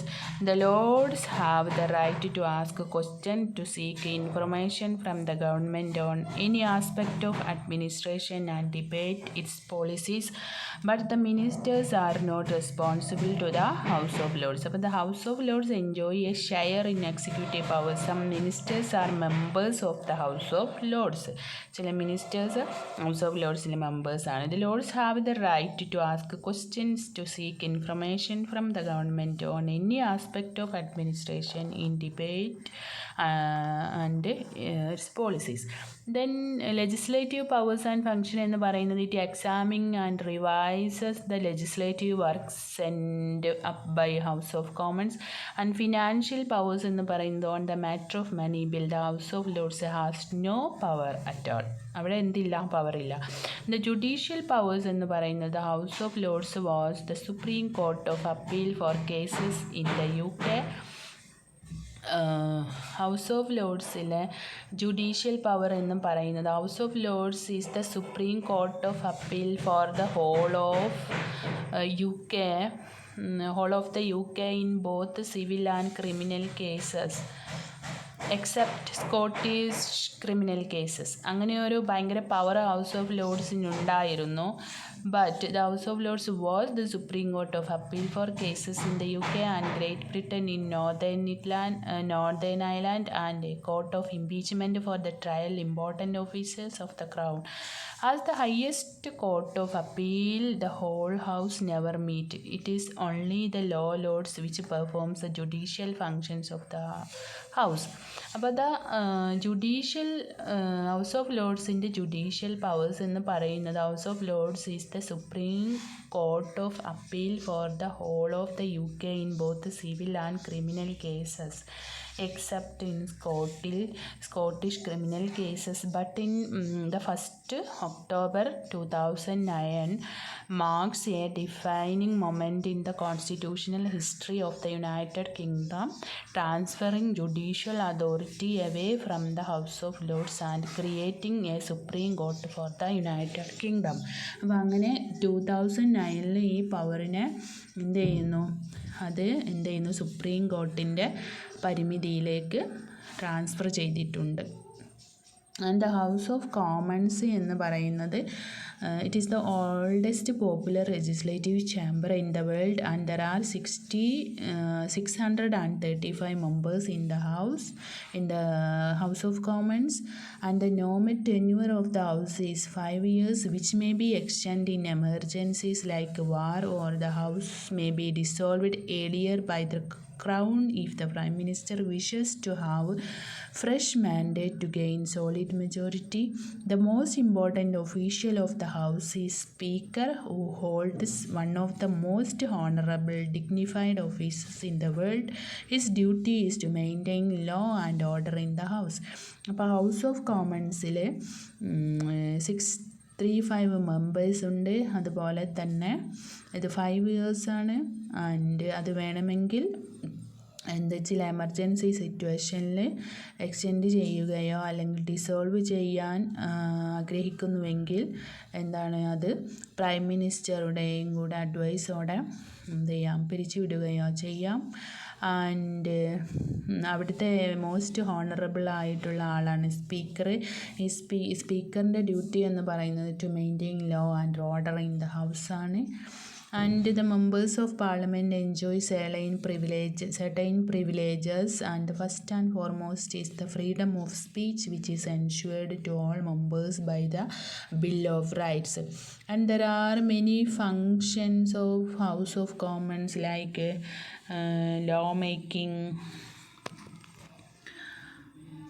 lawmaking, financial functions, controlling the executive, ventilation of grievances, selective functions. Lawmaking എന്ന് പറയുന്നത് it is most important function. Parliament is the supreme lawmaking body with no legal restriction on its powers. All bill is passed by the Commons goes to the House of Lords, and if passed by that house, it is presented to the king for his assent, which is invariably given. However, the House of Lords can delay the passage of a bill by 1 year. Okay, ഇങ്ങനെയൊക്കെ ആണെങ്കിലും house of ലോർഡ്സിന് ഇതെന്ത് ചെയ്യാം, delay ചെയ്ത് വെക്കാം. Financial functions എന്ന് പറയുന്നത് house of common is supreme in financial matters and all money bills originate in commons in the house of commons. അപ്പോൾ എവിടെയാണ് മണി ബിൽ ഒറിജിനേറ്റ് ചെയ്യുന്നത്? ഹൗസ് ഓഫ് കോമണിലാണ്. That money bill is so defined as to include measures relating not only to taxation but also appropriate and loans and audits. And another thing is controlling the executive. The ministry emerges from the House of Commons. The Crown calls the majority party in the House to form ministry. Most of the members of the cabinets belong to the House of Commons, and the ministers are collectively and individually responsible to the House of Commons. They hold their office only so long as they enjoy the confidence of House of Commons, and the opposition can move a censure motion or a vote of no confidence in the House of Commons and thereby bring out fall of the ministry. As the Commons controls the purse, no ministry can afford to ignore its wishes. അപ്പോൾ ഇവിടെ controlling executive എന്ന് പറയുന്നത് house of കോമൺസിൻ്റെ വളരെ important ആയ ഒരു പവറാണ്. And also the ventilation of grievances. It is a function of the house of Commons to all attention of executive to administrative and other abuse to demand the redress of public grievances. This is done through the practice of asking questions and through general debate. അപ്പോൾ ക്വസ്റ്റ്യൻസിലൂടെയും general ഡിബേറ്റിലൂടെയുമാണ് ഈ ventilation grievances നടക്കുന്നത്. And the judicial system in England എന്ന് പറയുന്നത് it is desirable to refer to some of the salient features of a judicial system in England. The first thing to be noticed is that the courts in England have reputation for fairness, impartiality and incorruptibility. Another feature of English judicial system is the absence of judicial review. ഇവിടെ എന്തില്ല? Judicial review ഇല്ല. In case of USA and India അവിടെ എന്തുണ്ട്? Judicial review ഉണ്ട്. അപ്പോൾ ഇവിടെ there are no separate administrative courts in England. In case of France, there are two separate set of courts, that is ordinary and administrative courts. An important feature of the British judicial system is the distinction between the civil and criminal courts applying the laws. അതായത് there are two separate kinds of courts to hear civil and criminal cases. And rule of law നമ്മൾ പറഞ്ഞു. Rule of law is the one of the unique characteristics of English constitution. The British judicial system is based on the doctrine of rule of law.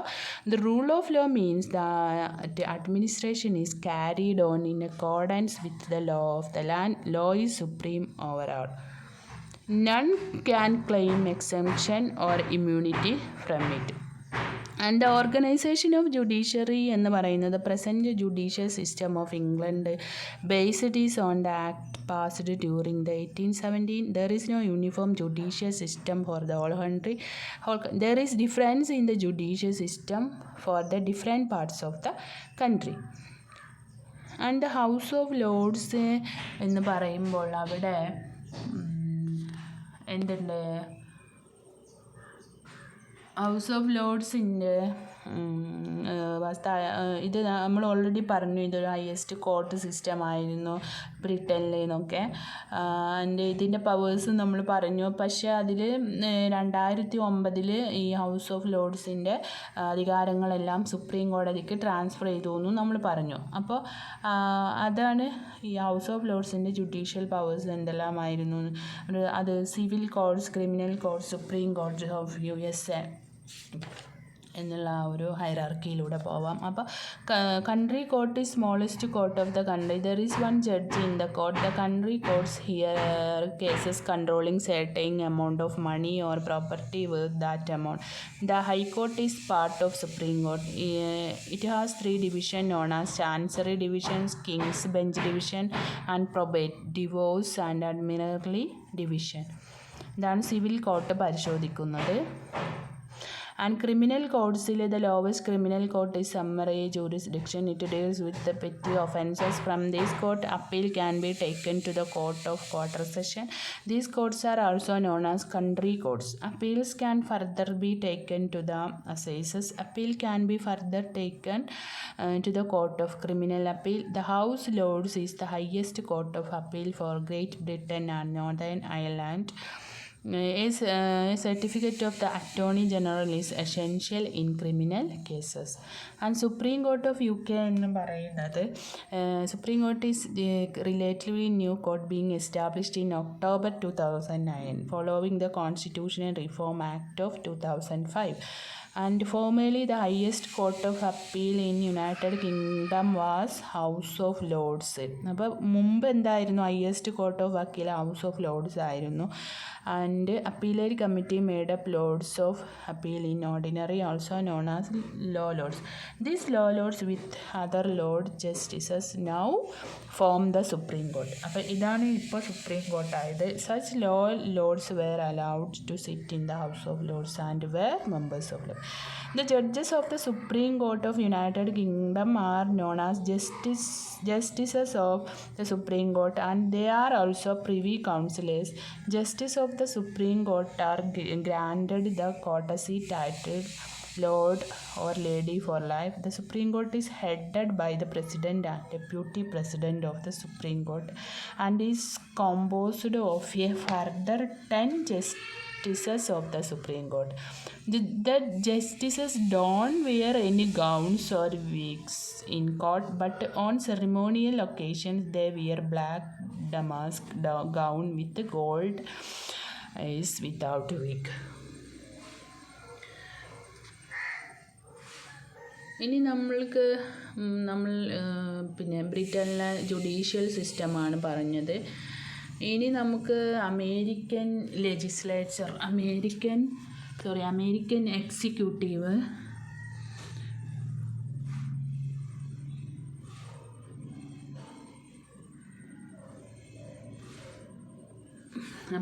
Executive അതായത് American executive എന്ന് പറയുമ്പോൾ പ്രധാനമായിട്ടും പ്രസിഡൻ്റാണ്. അപ്പോൾ പ്രസിഡൻറ്റിൻ്റെ powers and functions എന്ന് പറയുന്നത് executive powers. The President of USA is the most powerful elected executive in any democratic country in the world. His powers may be discussed under three heads: executive, legislature and judicial.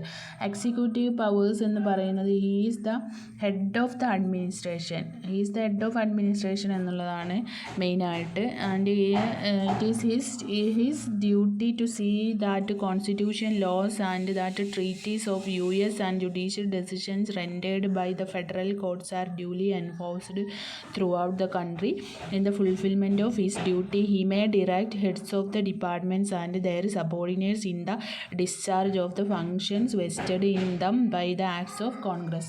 And also powers of appointments. And as an administrative head, he appoints with the advice and consent of a simple majority of senators present, ambassadors, ministers, consult of federal judges and other officers of United States.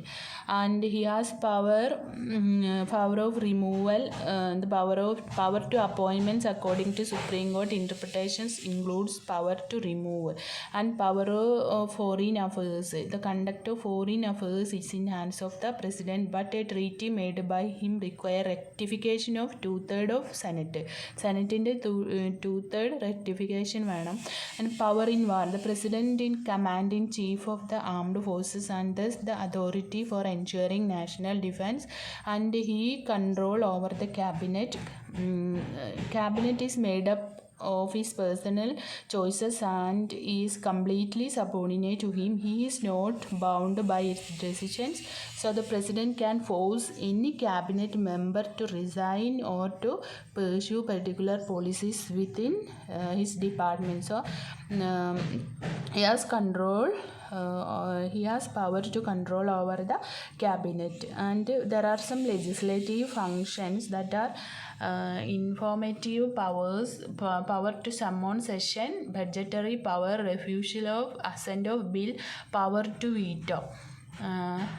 And informative powers എന്ന് പറയുന്നത് the constitution state that the president shall from time to time give the Congress information of the state of the union and recommended to their consideration such measures as he shall judge necessary and expedient. And power to summon session എന്ന് പറയുന്നത് the president is authorized to summon extraordinary session of one or both houses of Congress. And he has budgetary power. The Budget and Accounting Act of 1921 gives him power over the preparation of national budget, and he submit to Congress with the annual budget message. And he has power to refusal of an assent of bill. He may refuse his assent to a bill passed by the Congress. This is an effective power to prevent hasty and unwise legislation and has been frequently used. And മറ്റൊന്നാണ് അദ്ദേഹത്തിന് veto power ഉണ്ട് എന്നുള്ളത്. In certain circumstances this limited or suspensive veto may become an absolute veto. And judicial powers എന്ന് പറയുന്നത് the president has the power to grant reprieves and pardons for the offense against the state except in case of impeachment. And the President of United States is not only the head of the executive branch of the government, he is also head of the state and perform like a British king the ceremonial dignified functions. അപ്പോൾ ഇങ്ങനെ ഉള്ള judicial powers കൂടി അദ്ദേഹത്തിനുണ്ട്. അതായത് ശിക്ഷാ ഇളവ് കൊടുക്കുവാനും മറ്റും ഉള്ള പവർ. ദെൻ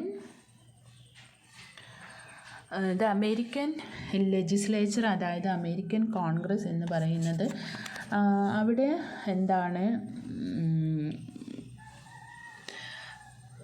അവിടെയുള്ള പവേഴ്സും ഫങ്ഷൻസും. ആൻഡ് ദ അമേരിക്കൻ ലെജിസ്ലേച്ചർ, അതായത് legislature of USA is known as Congress. Congress is bicameral legislature consisting of senate and house of representatives. And the Senate is the upper chamber of American Congress. The American Constitution is federal, and so it needs a powerful upper chamber to represent the state. In accordance with the federal principle, all states are equally represented in the Senate. Each state elected 2 senators. As there are 50 states, there are 100 members in the Senate. അപ്പോൾ അവിടെ അവർക്ക് 50 state ഉണ്ടെന്ന് നമ്മൾ പറഞ്ഞു. വളരെ ideal federalism ആണല്ലോ USA. അപ്പോൾ there are 100 members in the Senate. The Senate members are directly elected by the people on the basis of universal adult franchise. Each member has a 6-year term, and 1/3 of members of the Senate receive every 2 years. So the Senate enjoys a permanent tenure. And powers and functions of the Senate എന്ന് പറയുന്നത്, there are legislative powers,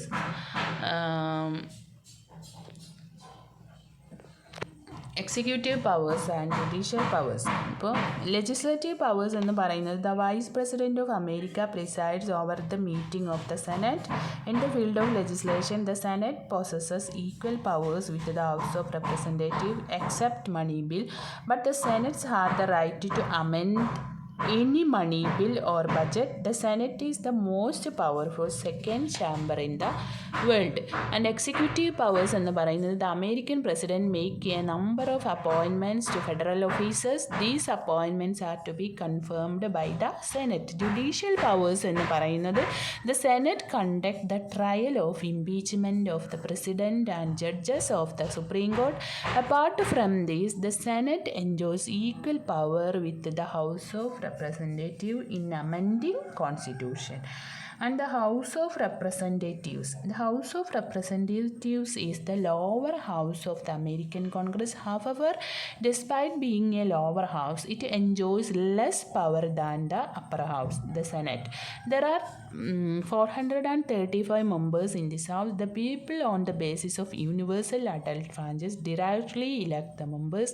The term office of the house is 2 years. The house elects a speaker to preside over the meeting. And the powers and functions of House of Representatives. They have legislative, financial, constituent and electoral, judicial spheres. Ordinary legislation.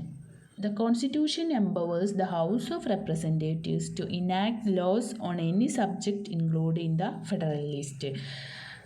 A legislative measure can be initiated in any of the two chambers. The legislative powers are two houses are absolutely equal. And financial power എന്താണ്? The money bill can be introduced only in this house, but the American lower house cannot override the upper house like the British lower house.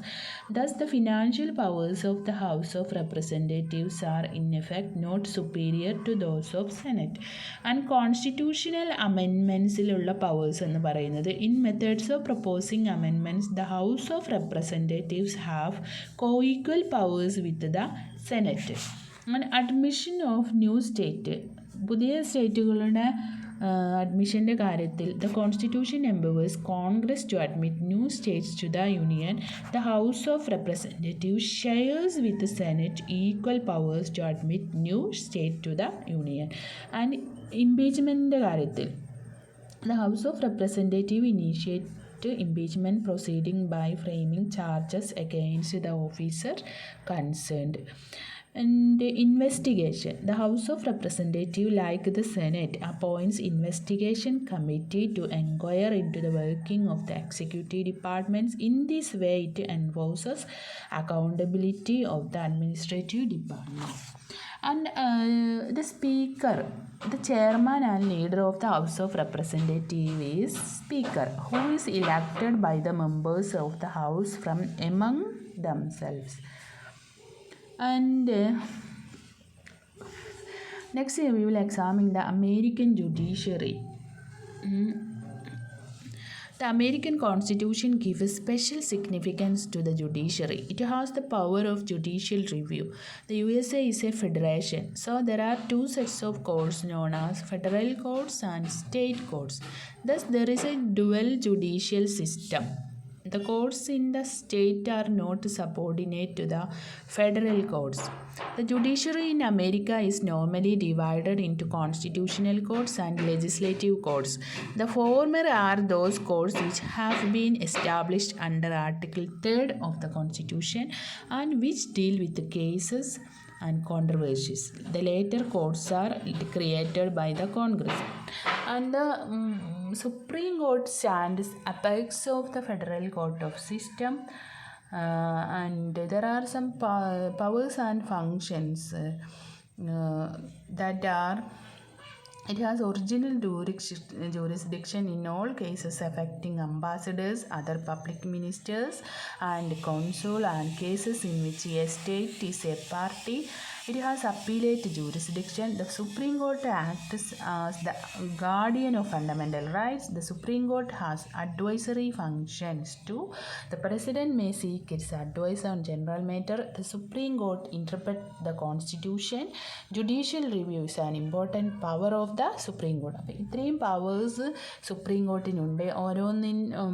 ഇത് വളരെ വൈഡായ area ആയതുകൊണ്ട് തന്നെ ഇതെല്ലാം നിങ്ങൾക്ക് വായിച്ചാൽ മനസ്സിലാവുന്ന ഏരിയകൾ തന്നെയാണ്. അതുകൊണ്ട് കൂടുതൽ അതിൻ്റെ ട്രാൻസ്ലേഷനിലേക്ക് പോകുന്നില്ല. Federal courts in USA, below the federal courts there are circuit courts of appeal. They hear appeal from lower courts. Below the circuit courts there are district courts. These courts would hear the cases related to the federal laws. Apart from these, Congress may establish certain special courts.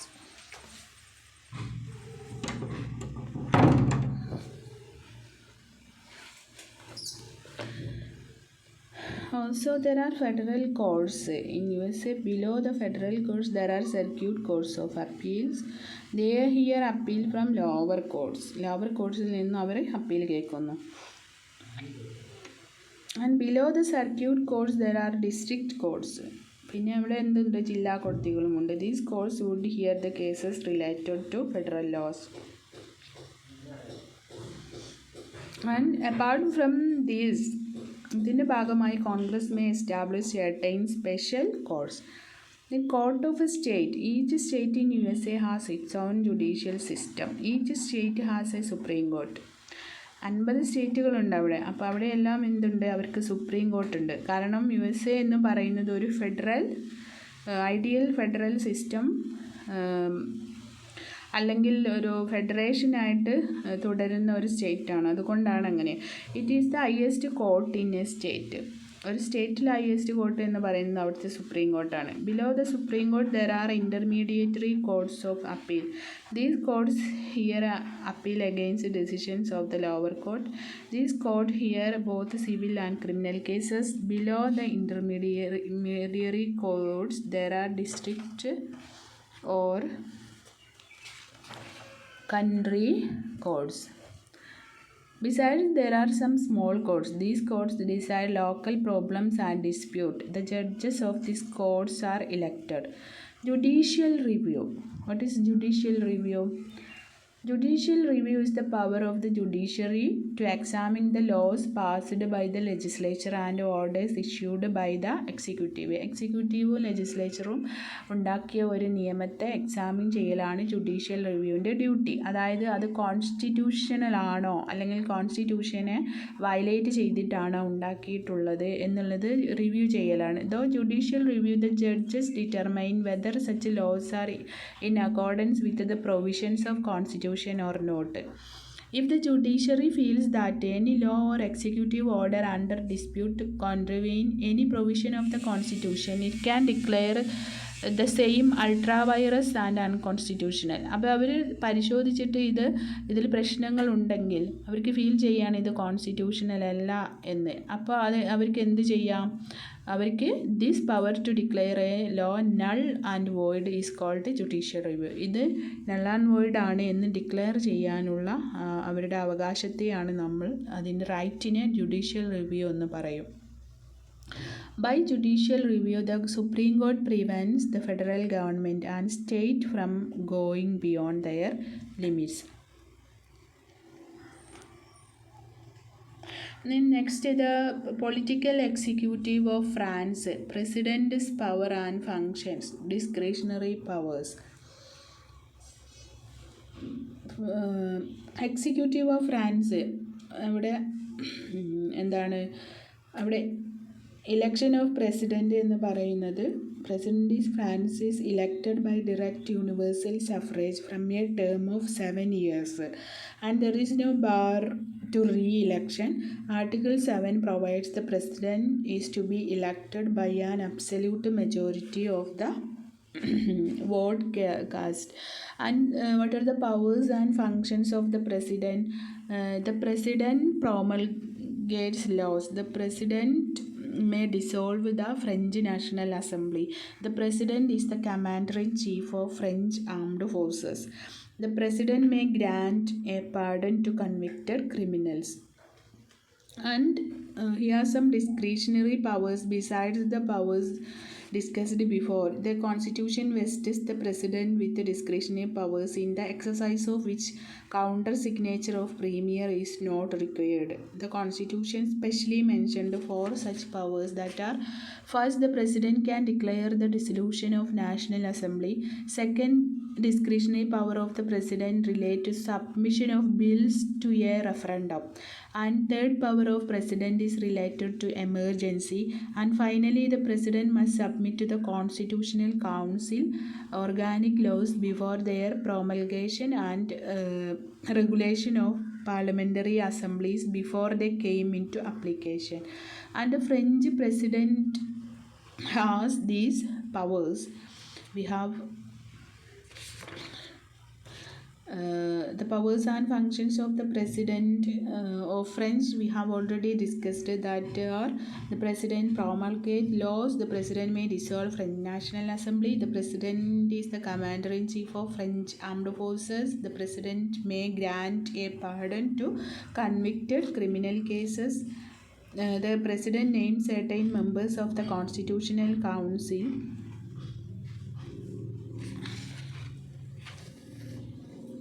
and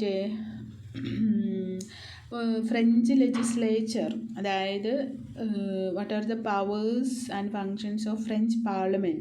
The French Parliament is the bicameral legislature of French Republic consisting of Senate and National Assembly. And what are the powers and functions of French legislature or French Parliament is they have legislative functions, financial functions, control of the executive, and declaration of war and rectification of treaties. And legislative functions എന്ന് പറയുന്നത്, unlike the British Parliament, the French Parliament is not a sovereign law-making body. Its powers are limited, and the subjects on which Parliament can make laws have been enumerated in Article 34 of the Constitution. So, ഇവിടെ എന്താണ്, French Parliament is not a sovereign law-making body. Its powers are limited. And apart from this rule-making power of the executive, the government may also, with the permission of the Parliament, take over for a limited period the responsibility for dealing with the matters that fall within the domain law. And they have some financial powers in financial matters also. The French Parliament doesn't enjoy supreme power, but the government to Parliament submit the finance bill and amendments introduced by members of the Parliament cannot be considered when their adoption has a consequences, either a diminution of public financial resources or the creation or increase of public expenditure. Article 47 prescribes the procedure for enacting finance bill. If the National Assembly doesn't complete the first reading of the bill within a time limit of 40 days, the government refers the bill to Senate, which must rule within a time limit of 15 days. If the Parliament fails to reach a decision within a time to limit 70 days, the provisions of the bill may be enforced by the ordinance. And regarding the control of executive, although the members of the government are not the members of the Parliament, they are responsible to it. There are three methods of enforcing ministerial responsibility. First, the Premier, after the deliberation by the Council of Ministers, may pledge the responsibility of the government to the National Assembly with regard to the program of the government or with regard to a declaration of general policy. And second, the National Assembly may question the responsibility of the government by the vote of a motion of censure. And third, the Premier, after deliberations by the Council of Ministers, may pledge the government's responsibility to the National Assembly on the vote of a text. And about declaration of war and rectification of treaties, in France, Parliament authorizes the declaration of war. Treaties are negotiated and rectified by the President, but peace treaties, commercial treaties or agreement for the finance of the state, those that modify provisions of legislative nature, those relating to the status of person, and those that call for cession, exchange or addition to territory may be rectified only by law. It is evident from the above that the Constitution of the Fifth Republic has considerably restricted the power of the Parliament. And what about the judicial system of France?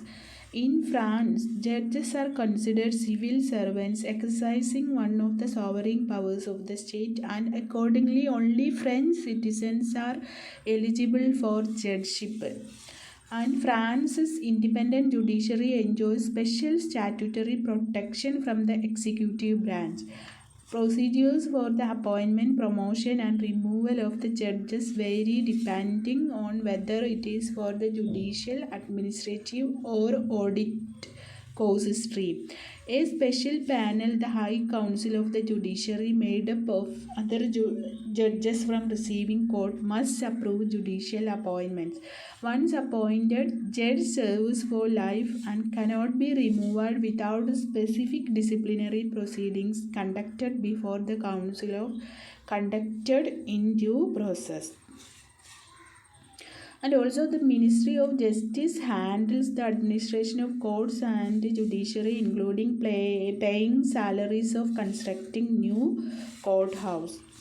The ministry also funds the administration of prison system. Lastly, it receives and processes application for presidential pardons and proposes legislation dealing with the matters of civil or criminal cases. അപ്പോൾ ഇവിടെ ഈ ministry presidential pardons and proposes legislation dealing with the matters of civil or criminal cases receive ചെയ്യുന്നു. And the Minister of Justice is also head of public prosecution, though this is the controversial since it is seen to represent a conflict of interest in cases such as political corruption against politicians. At the basic level, the courts can be seen as organized into ordinary courts, which handle criminal and civil litigation, and administrative courts, which supervise the government and handle complaints. But the structure of the French judiciary is divided into 3 tiers: inferior courts of original and general jurisdiction, intermediate appellate courts which hear cases on appeal from lower courts, and courts of last resort which hear appeals from lower appellate courts on the interpretation of law. And the organization of judiciary, like Constitutional Council, High Council of Judiciary, the High Court of Justice, the Ordinary Court System, ഇങ്ങനെയുള്ള ജുഡീഷ്യറിയുടെ ഓർഗനൈസേഷനും കാണാം. The Constitution of Fifth Republic establishes 3 principal judicial organs in addition to the regular courts. In first place, there is Constitutional Council. It consists of 9 members whose term office lasts 9 years. 1/3 of membership is renewed in every 3 years. The President, 3 by President of National Assembly, and 3 by the President of the Senate appoints 3 of members. Former Presidents of France are ex officio members of life of Constitutional Council. The President of France appoints the President of the Constitutional Council. And also there is High Council of Judiciary. Article 64 of the Constitution provides that the President of Republic shall be guarantor of the independence of the judicial authority. He is assigned by High Council of the Judiciary. He presides over the council. And the High Council represents nominations for judges of Supreme Court and first presidents of courts of appeal. It is consulted on questions of pardon. The councils also acts as a disciplinary council for judges. And another one is the High Court of Justice. Article 67 of the Constitution provides for a High Court of Justice. It is composed of members of Parliament elected in equal number by National Assembly and Senate after general or partial election to these assemblies. And the ordinary court system. The lower court in France The lowest court in France is Tribunal for instance. There are 454 such tribunals. These tribunals consist of only one judge. He decides minor civil and criminal cases. Above these are 20-30 courts of appeal. They hear appeals against the judgment of the lower courts. The highest court in France is the Court of Cassation, അതായത് Supreme Court of Appeal. The judges of this court are appointed by the President on the recommendations of the High Council of the Judiciary. അപ്പോൾ ഈ high council of the ജുഡീഷ്യറിയുടെ റെക്കമെൻഡേഷൻസോടെയാണ് ഈ കോർട്ടിലേക്കുള്ള ജഡ്ജിമാരെ നിയമിക്കുന്നത്. It is only hears appeal and has no original jurisdiction. ഇവിടെ appeal മാത്രമേ എന്തുള്ളൂ, ഹിയർ ചെയ്യുള്ളൂ. അവിടെ ഒറിജിനൽ ജൂറിസ്ഡിക്ഷൻ അവിടെ നടക്കില്ല. ആൻഡ് അഡ്മിനിസ്ട്രേറ്റീവ് കോഡ്സ് എന്ന് പറയുന്ന ഇത് a peculiar feature of French judicial system is that there are separate administrative courts. അവിടെ സെപ്പറേറ്റ് അഡ്മിനിസ്ട്രേറ്റീവ് കോഡ്സ് ഉണ്ട്. These courts administer what is known as administrative law. എന്താണ് Dicey പറയുന്നു, Dicey defines administrative law as the body of rules which regulate the relations of administration or administrative authority towards private citizens. അപ്പോൾ ഇങ്ങനെ എന്താണ് administrative codes എന്ന് പറയുന്ന ഒരു courts കൂടിയുണ്ട്. അപ്പോൾ administrative law deals with the liability of the state and municipal bodies for the wrong done to private individuals or property. And there are separate courts in France to decide suits brought by private individuals against officials. There are 23 administrative tribunals. These are courts of first instance for deciding cases involving administrative law. Each administrative tribunal consists of a president and 4 members appointed by the Minister of Interior.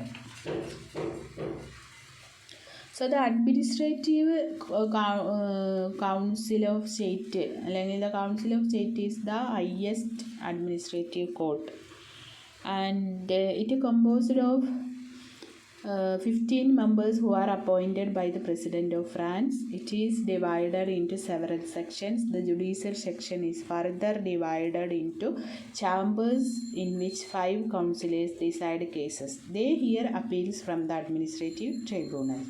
The council has also original jurisdiction in certain matters. അപ്പോൾ ഇവിടെ എന്തുണ്ട്, original jurisdiction ഉണ്ട് ചില മാറ്റേഴ്സിൽ. The Council of State has got other powers as well as government bills are discussed in the Council of State. The government enacts ordinances after the consultation with the Council of State. And rule of law and administrative law. There are certain differences between the concept of rule of law and administrative law. Under rule of law, there is a single system of court. All cases are tried in the same kind of courts. But under administrative law, there are 2 sets of courts, known as ordinary courts and administrative courts. The basic idea of rule of law is equality of all citizens in the eyes of law. But under the administrative law, the government officers are above ordinary citizens. അപ്പോൾ അതാണ് administrative ലോയും rule of ലോയും തമ്മിലുള്ള വ്യത്യാസം. Rule of law എന്ന് പറയുമ്പോൾ എല്ലാവരും എന്താണ് ഈക്വലാണ്.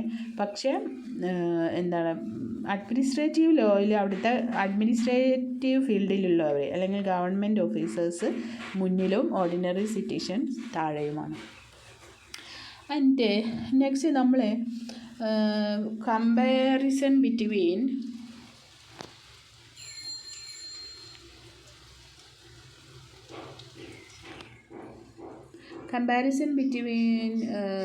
federal systems in USA, India and Switzerland, and comparison of unitary system UK, France and China.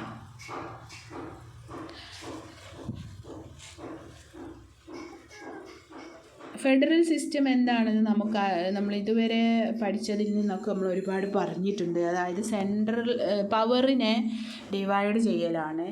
The relationship between central and state എന്ന് പറയുന്നതാണ് ഫെഡറൽ സിസ്റ്റത്തിൻ്റെ ഐഡിയ എന്ന് പറയുന്നത്. അപ്പോൾ ഫെഡറൽ സിസ്റ്റത്തിന് ഒരുപാട് ഡെഫിനിഷൻസ് ഉണ്ട്. അതൊക്കെ നിങ്ങൾ എന്ത് ചെയ്യണം, ബുക്കിൽ വായിക്കണം.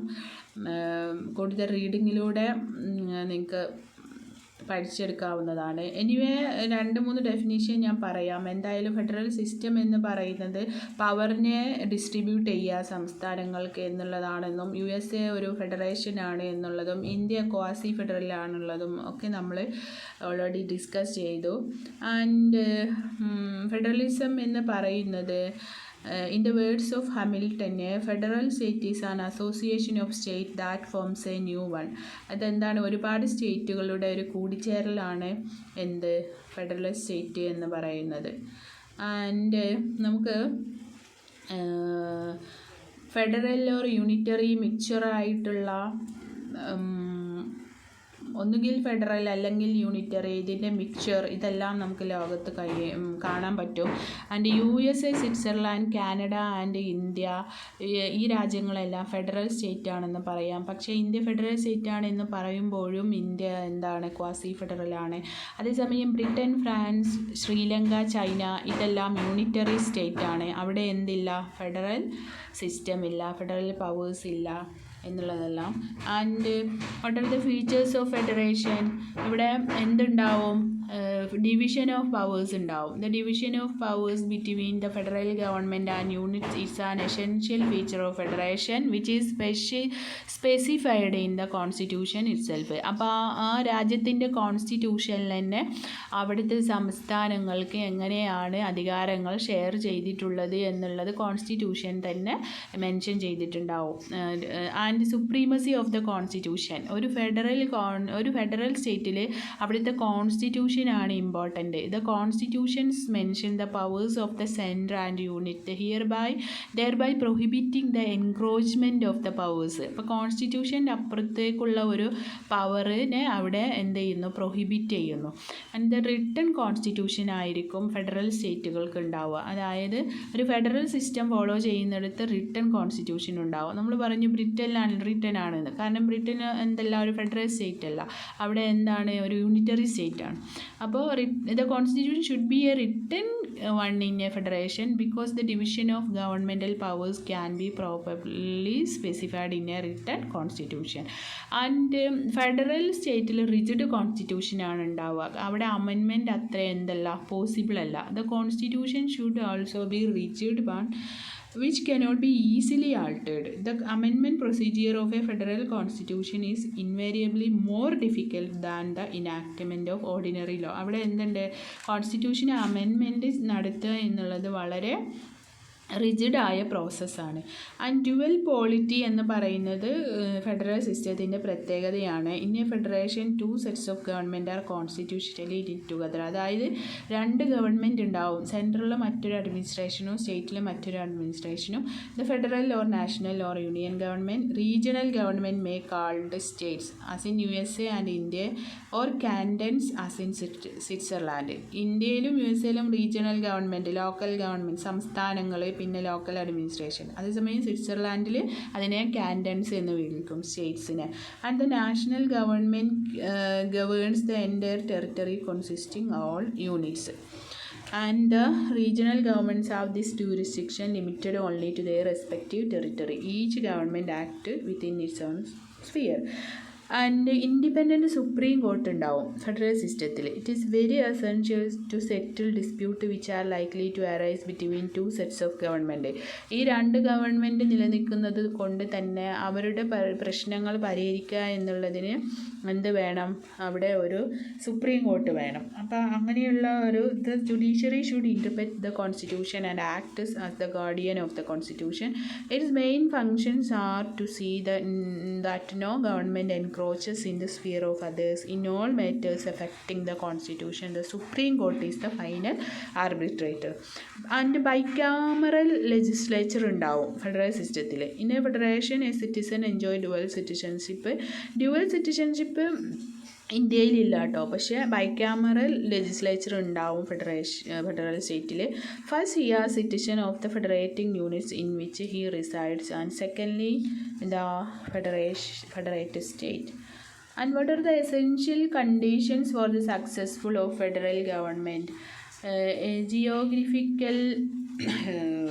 ജിയോഗ്രഫിക്കൽ യൂണിറ്റി വേണം, കമ്മ്യൂണിറ്റി ഓഫ് ഇൻട്രസ്റ്റ് എന്നുള്ളത് വേണം, similarity of social and political institutions, absence of market inequality, socio economic development, political ability, political and national integration, central state relations, ഇങ്ങനെയുള്ള ഒരുപാട് കാര്യങ്ങളുണ്ട്.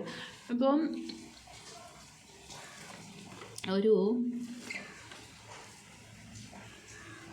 ജിയോഗ്രഫി ഷെയർ ചെയ്യുന്നതിലൂടെ geographical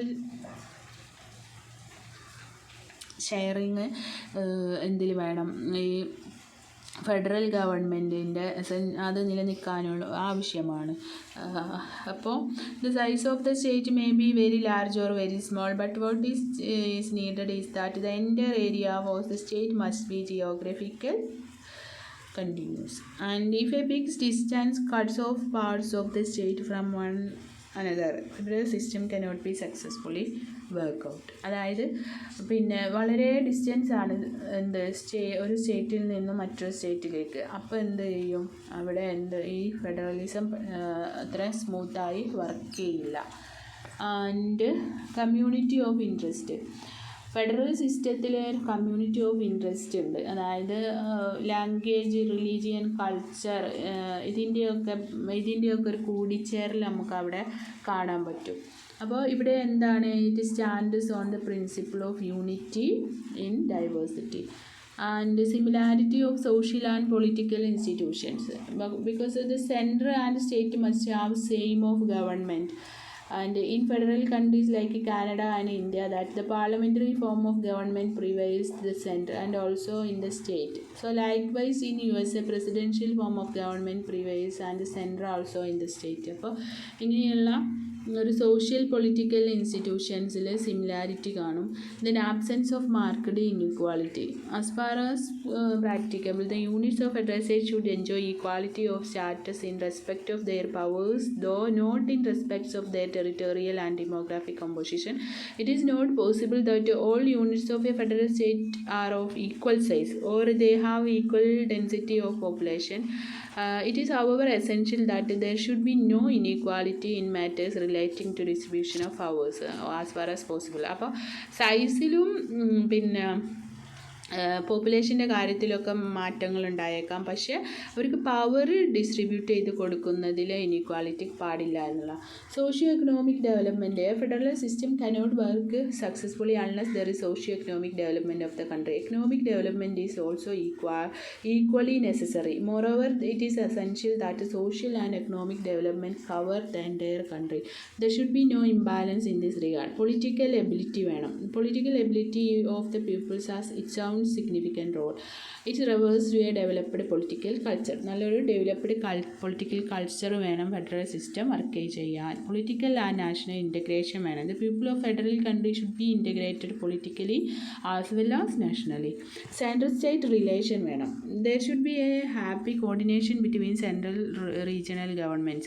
Though the areas of their respective jurisdictions are especially marked, it is also required that some interlinking arrangement be devised so that two governments remain connected with each other. And anyway, the defects of the federal system are glaring, but they don't outweigh the advantages of the system. For the countries with the diversities of language and culture, this is the best system. അപ്പോൾ diversity ലാംഗ്വേജും different കൾച്ചറും എത്തനിസിറ്റിയും ഒക്കെ ഉള്ളവർക്ക് federal സിസ്റ്റമാണ് നല്ലത്. കാരണം അവർക്ക് എന്ത് ചെയ്യാം, അവരുടേതായ ഒരു ഓട്ടോണമി കിട്ടും. And the system has provide success in USA, India, Switzerland, Canada, etc. Then what are the features of unitary government? Unitary government is one organized under a single central government, and according to Prof. Dicey, unilateralism is the habitual exercise of supreme legislative authority of one central power. ഇവിടെ one central power ആണ് important. Then the features and characteristics of unitary government: a single central all powerful government. There is single common source of authority located at the common center. No constitutional division of power. ഇവിടെ എന്തില്ല, constitution guarantee ചെയ്യുന്ന division of power ഇല്ല. The local government are mere parts and agents of central government and derive power delegated by the central legislature, not from the constitution. കോൺസ്റ്റിറ്റ്യൂഷനിൽ നിന്നല്ല, പക്ഷേ central ലെജിസ്ലേച്ചറിൽ അത് convenience, അവിടെ ഒരു സൗകര്യങ്ങൾക്ക് വേണ്ടിയുള്ള ഡിവിഷൻ കാണും. ആൻഡ് യൂണിറ്ററി ഫോം ഓഫ് ഗവൺമെൻറ്റിൽ സിംഗിൾ സിറ്റിസൺഷിപ്പാണ് ഉണ്ടാവുക. Local government are creation of central government. Unitary system doesn't envisages two level of government, hence there is single citizenship and no question of dual citizenship. And the supremacy of powers of local units are not original. ഇവിടെ എന്തല്ല, local യൂണിറ്റ്സിനുള്ള powers എന്തല്ല, അത് original അല്ല. അത് എന്താണ്, central ഗവൺമെൻറ്റിൻ്റെ administrative കൺവീനിയൻസിന് വേണ്ടിയിട്ട് ഉണ്ടാക്കിയതാണ്. And supremacy of the central legislature എന്ന് പറയുന്നത്, in a unitary system there are no constitutionality autonomous local units. There is no need for second legislative chamber. In a unitary government, a written constitution is not necessarily required, as in the case in federal government. Since all powers are vested with the centre and there is no division of powers, it is not essential to have a written and rigid constitution. But in a federation, a written or rigid constitution is necessary, as there is division of powers between the central and local governments, which needs to be specifically written down. And distinction between unitary and federal government. What are the distinction between unitary and federal government? Every modern state is either unitary or federal. The two forms of quite different from each other. Unitarianism is the exercise of supreme legislative authority by central power. Federation is an association of states. It is political contrivance intended to reconcile national unity and power with the maintenance of state rights. And governmental setup, രണ്ടിലുമുള്ള governmental setup എന്ന് പറയുന്നത്, in a unitary state all powers of the government, whereas in federation there are two sets of government, one national and other provincial government. Each of them is independent in its sphere, demarked by written and supreme constitution. Division of powers എന്ന് പറയുന്നത് federal ഗവൺമെൻറ്റിൽ it is characterised by decentralisation and distribution of powers. The powers are distributed between the central government and the component of units by constitution itself. But in unitary state, there is no constitutional division of powers, but concentration of powers in the central government. In organization of legislature, രണ്ടിലും the legislature is an essential characteristic of federation. The country as whole is represented by one house of the legislature and component units are represented by the house. But in a unitary system, there are no constitutionally autonomous local units. There is no need for a second legislative chamber. Then what are the federal features of Indian constitution? We know India is a federal state, but we can call it quasi-federal. And the Indian federalism is the result of historical evolution. And നമുക്കെന്താണ്, വ്യത്യസ്ത language, വ്യത്യസ്ത culture, വ്യത്യസ്ത മതങ്ങൾ, വ്യത്യസ്ത geographical features എല്ലാം ഉണ്ട്. അതുകൊണ്ട് തന്നെ നമ്മൾ എന്താണ്, ഒരു ഫെഡറൽ സ്റ്റേറ്റ് തന്നെയാണ്. ബട്ട് സെൻട്രലിന് ചില കാര്യങ്ങളിൽ കൂടുതൽ അധികാരങ്ങളുണ്ട് എന്ന് നിങ്ങൾ കോൺസ്റ്റിറ്റ്യൂഷൻ പഠിച്ചിട്ടുണ്ടാവും. But India has a written constitution, supremacy of the constitution, rigid constitution, division of powers and independent judiciary, bicameral legislature. Okay, അതൊന്നും നിങ്ങൾക്ക് കൂടുതൽ വിശദീകരിച്ച് പറഞ്ഞു തരേണ്ടതുണ്ടാവില്ല, നിങ്ങൾ കോൺസ്റ്റിറ്റ്യൂഷൻ പഠിച്ചിട്ടുണ്ടാവും. Then unitary features of constitution of India എന്താണ്? നമ്മൾ ഫെഡറൽ ഫീച്ചേഴ്സ് പറഞ്ഞു. അപ്പോൾ ഇന്ത്യ രണ്ടുമാണല്ലോ, ഇന്ത്യ ഒരു ക്വാസി ഫെഡറൽ ആണ് എന്നാണ് പറയുന്നത്. സോ അപ്പോൾ there are some unitary features of constitution of India. അതെന്തൊക്കെയാണ്?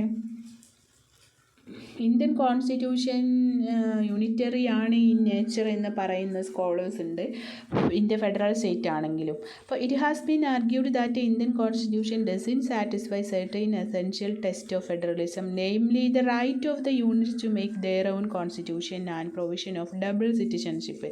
ഇന്ത്യയിൽ എന്തില്ല? ഡബിൾ സിറ്റിസൺഷിപ്പ് ഇല്ല. മറ്റ് ഫെഡറൽ സ്റ്റേറ്റിലെല്ലാം അതുണ്ട്. Further in the three fold distribution of powers, നമ്മളിങ്ങനെ പവറിനെ 3 3 ലിസ്റ്റായിട്ട് ഇന്ത്യയിൽ സെൻട്രൽ ലിസ്റ്റ്, സ്റ്റേറ്റ് ലിസ്റ്റും പിന്നെ റെസിജ്വറി പവേഴ്സും എല്ലാം അങ്ങനെ നമ്മൾ എന്തുണ്ട് ഡിവിഷൻ ഉണ്ടെങ്കിലും the most important subjects have been included in the union list. അപ്പോൾ വളരെ പ്രധാനപ്പെട്ട ലിസ്റ്റുകളെല്ലാം എവിടെയാണ്? സെൻട്രലിൻ്റെ യൂണിയൻ ലിസ്റ്റുകളിലാണ്. Which is the longest of 3 lists containing 99 items. അത്രയും കാര്യങ്ങൾ സെൻറ്ററിന് പോകുന്നു. Even regarding concurrent list, parliament enjoys an overriding authority over the state legislature. Concurrent ലിസ്റ്റിൽ പോലും parliament enjoys an overriding authority over the state. And article 253 empowers the Union Parliament to make laws implementing any treaty, agreement or convention with other country or any decision made at any international conference, association or other body. So, some of the other constitutional provisions which are often quoted in favor of the unitary status of Indian constitutions are emergency powers of the President to declare national emergency or declaring emergency in a state in the event of failure of constitutional machinery, the appointment of governors, unification of judiciary, and the dependence of states on the center for finance. The power of the Union to alter the names of and territory of the state, to carry out constitutional amendment, and to effect coordination among the coordination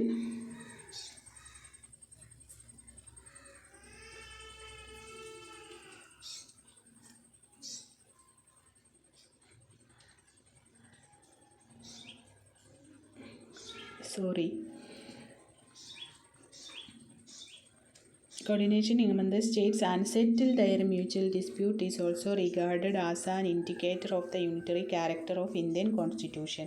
അപ്പോൾ നമ്മൾ മനസ്സിലാക്കേണ്ടത് എന്താണ്? India federal സ്റ്റേറ്റാണ്. അതേസമയം സെൻട്രലിൻ്റെ ഒരു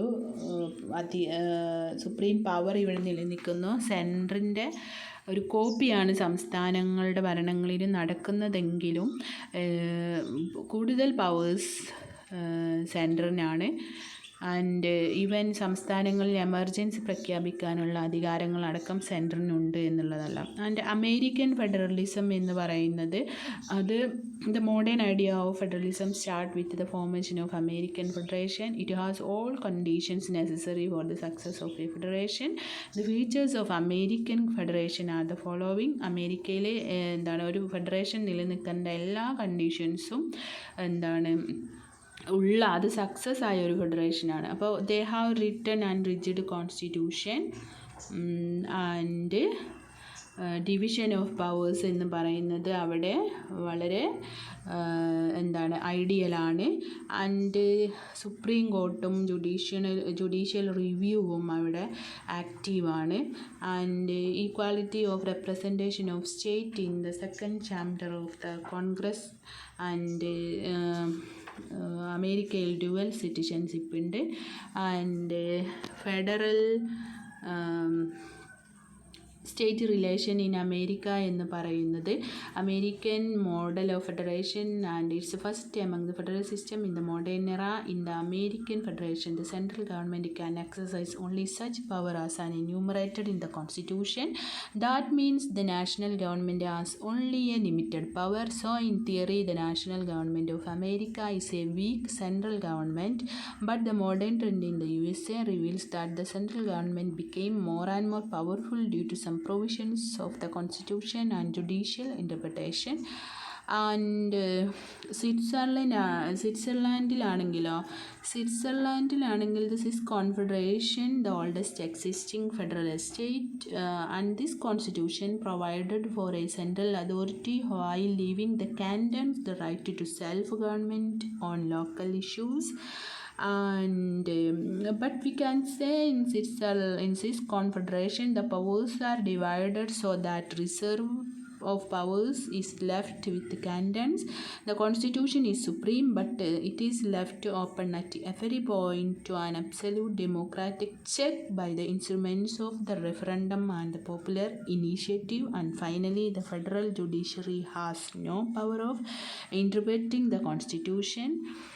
And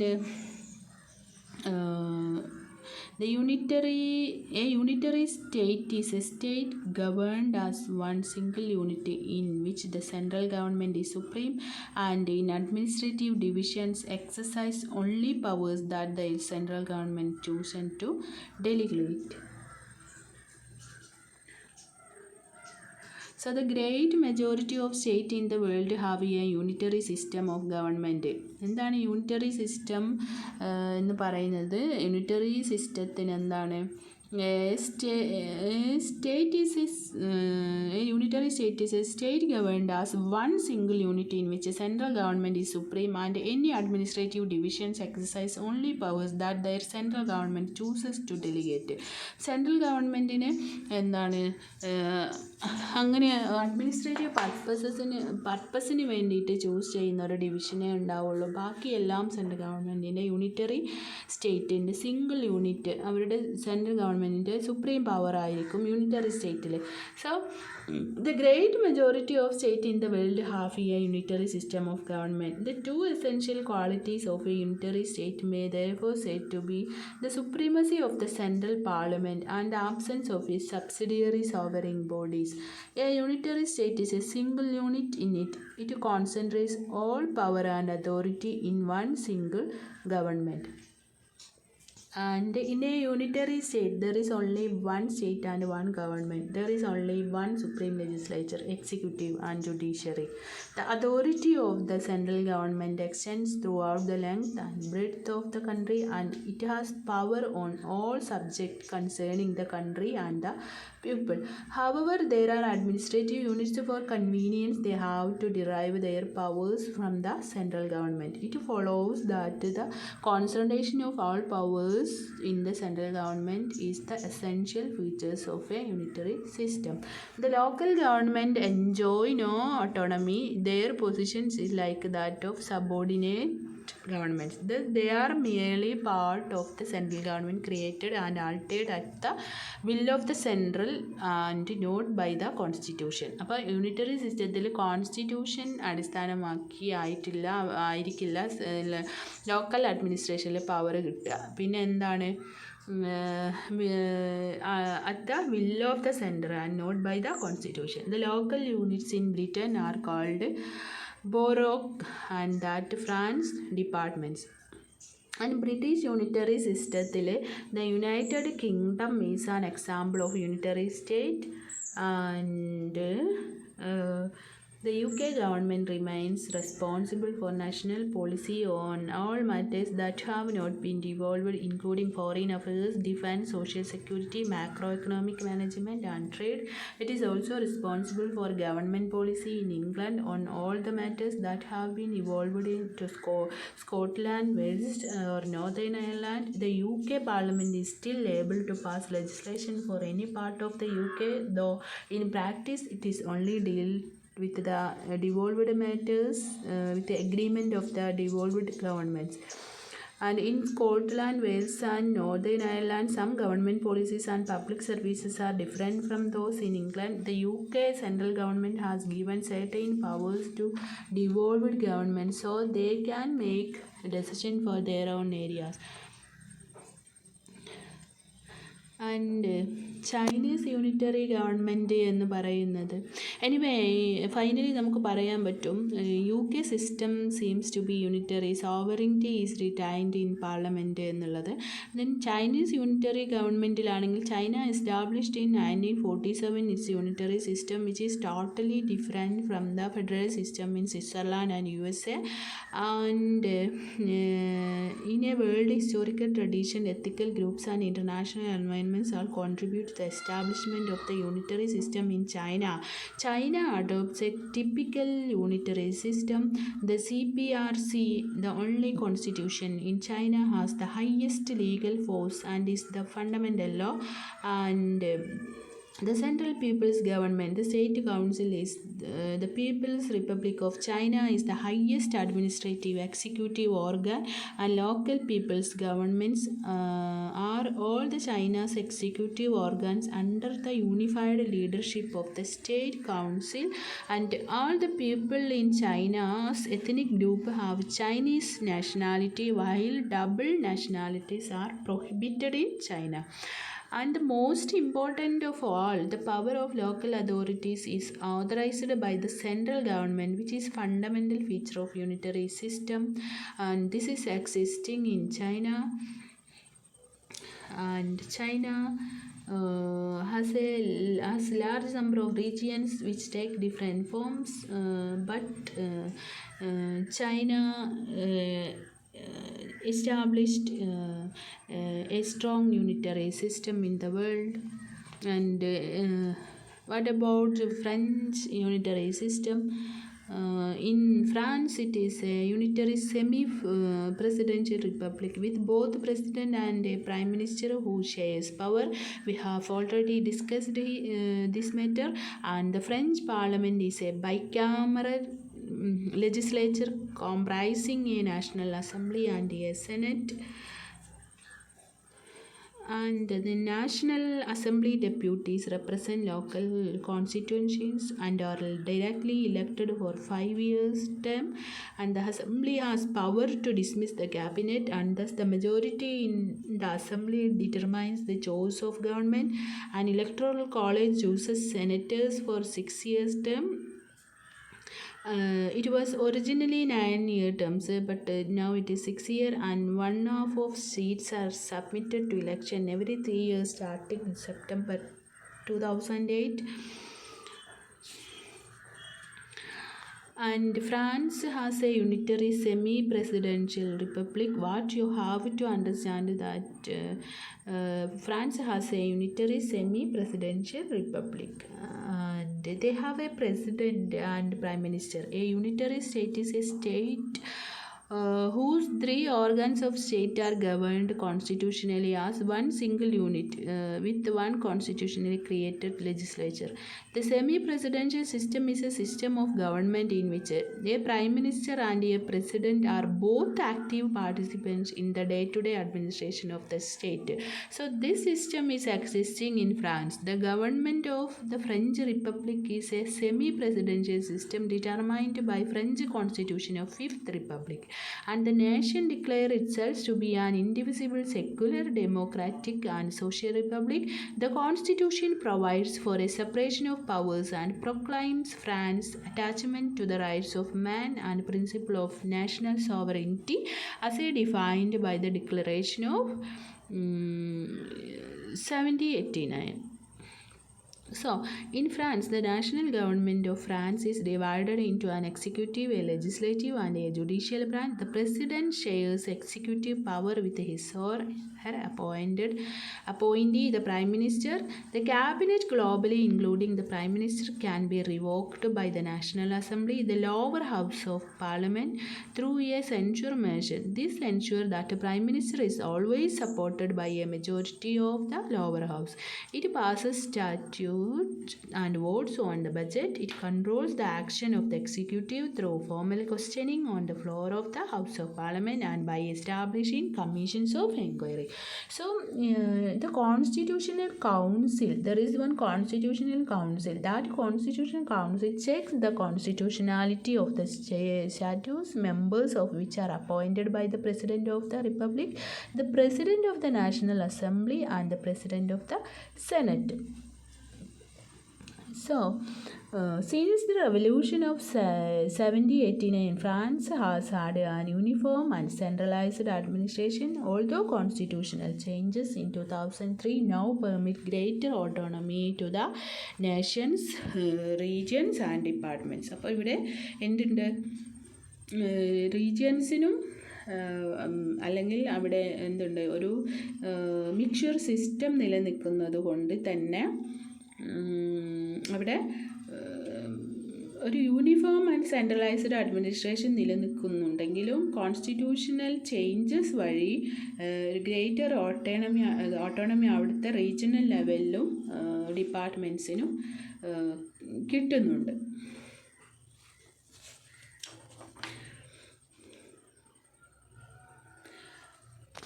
So students, we have discussed many things, and this paper is a very wide paper. So നിങ്ങളിത് കൂടുതൽ വായിച്ച് പോയിൻസുകൾ വായിച്ച് മനസ്സിലാക്കി കൂടുതൽ മറ്റു സോഴ്സുകളിൽ നിന്നെല്ലാം ഇത് കൂടുതൽ വായിച്ച് മനസ്സിലാക്കേണ്ടതുണ്ട്. കാരണം നമുക്ക് ഇത് ഒരുപാട് കൺട്രീസിൻ്റെ കോൺസ്റ്റിറ്റ്യൂഷൻ ആയതുകൊണ്ട് ആ കോൺസ്റ്റിറ്റ്യൂഷനും അഡ്മിനിസ്ട്രേഷനും ആയതുകൊണ്ടുള്ള പരിമിതികളുണ്ട്. Anyway, thank you for listening.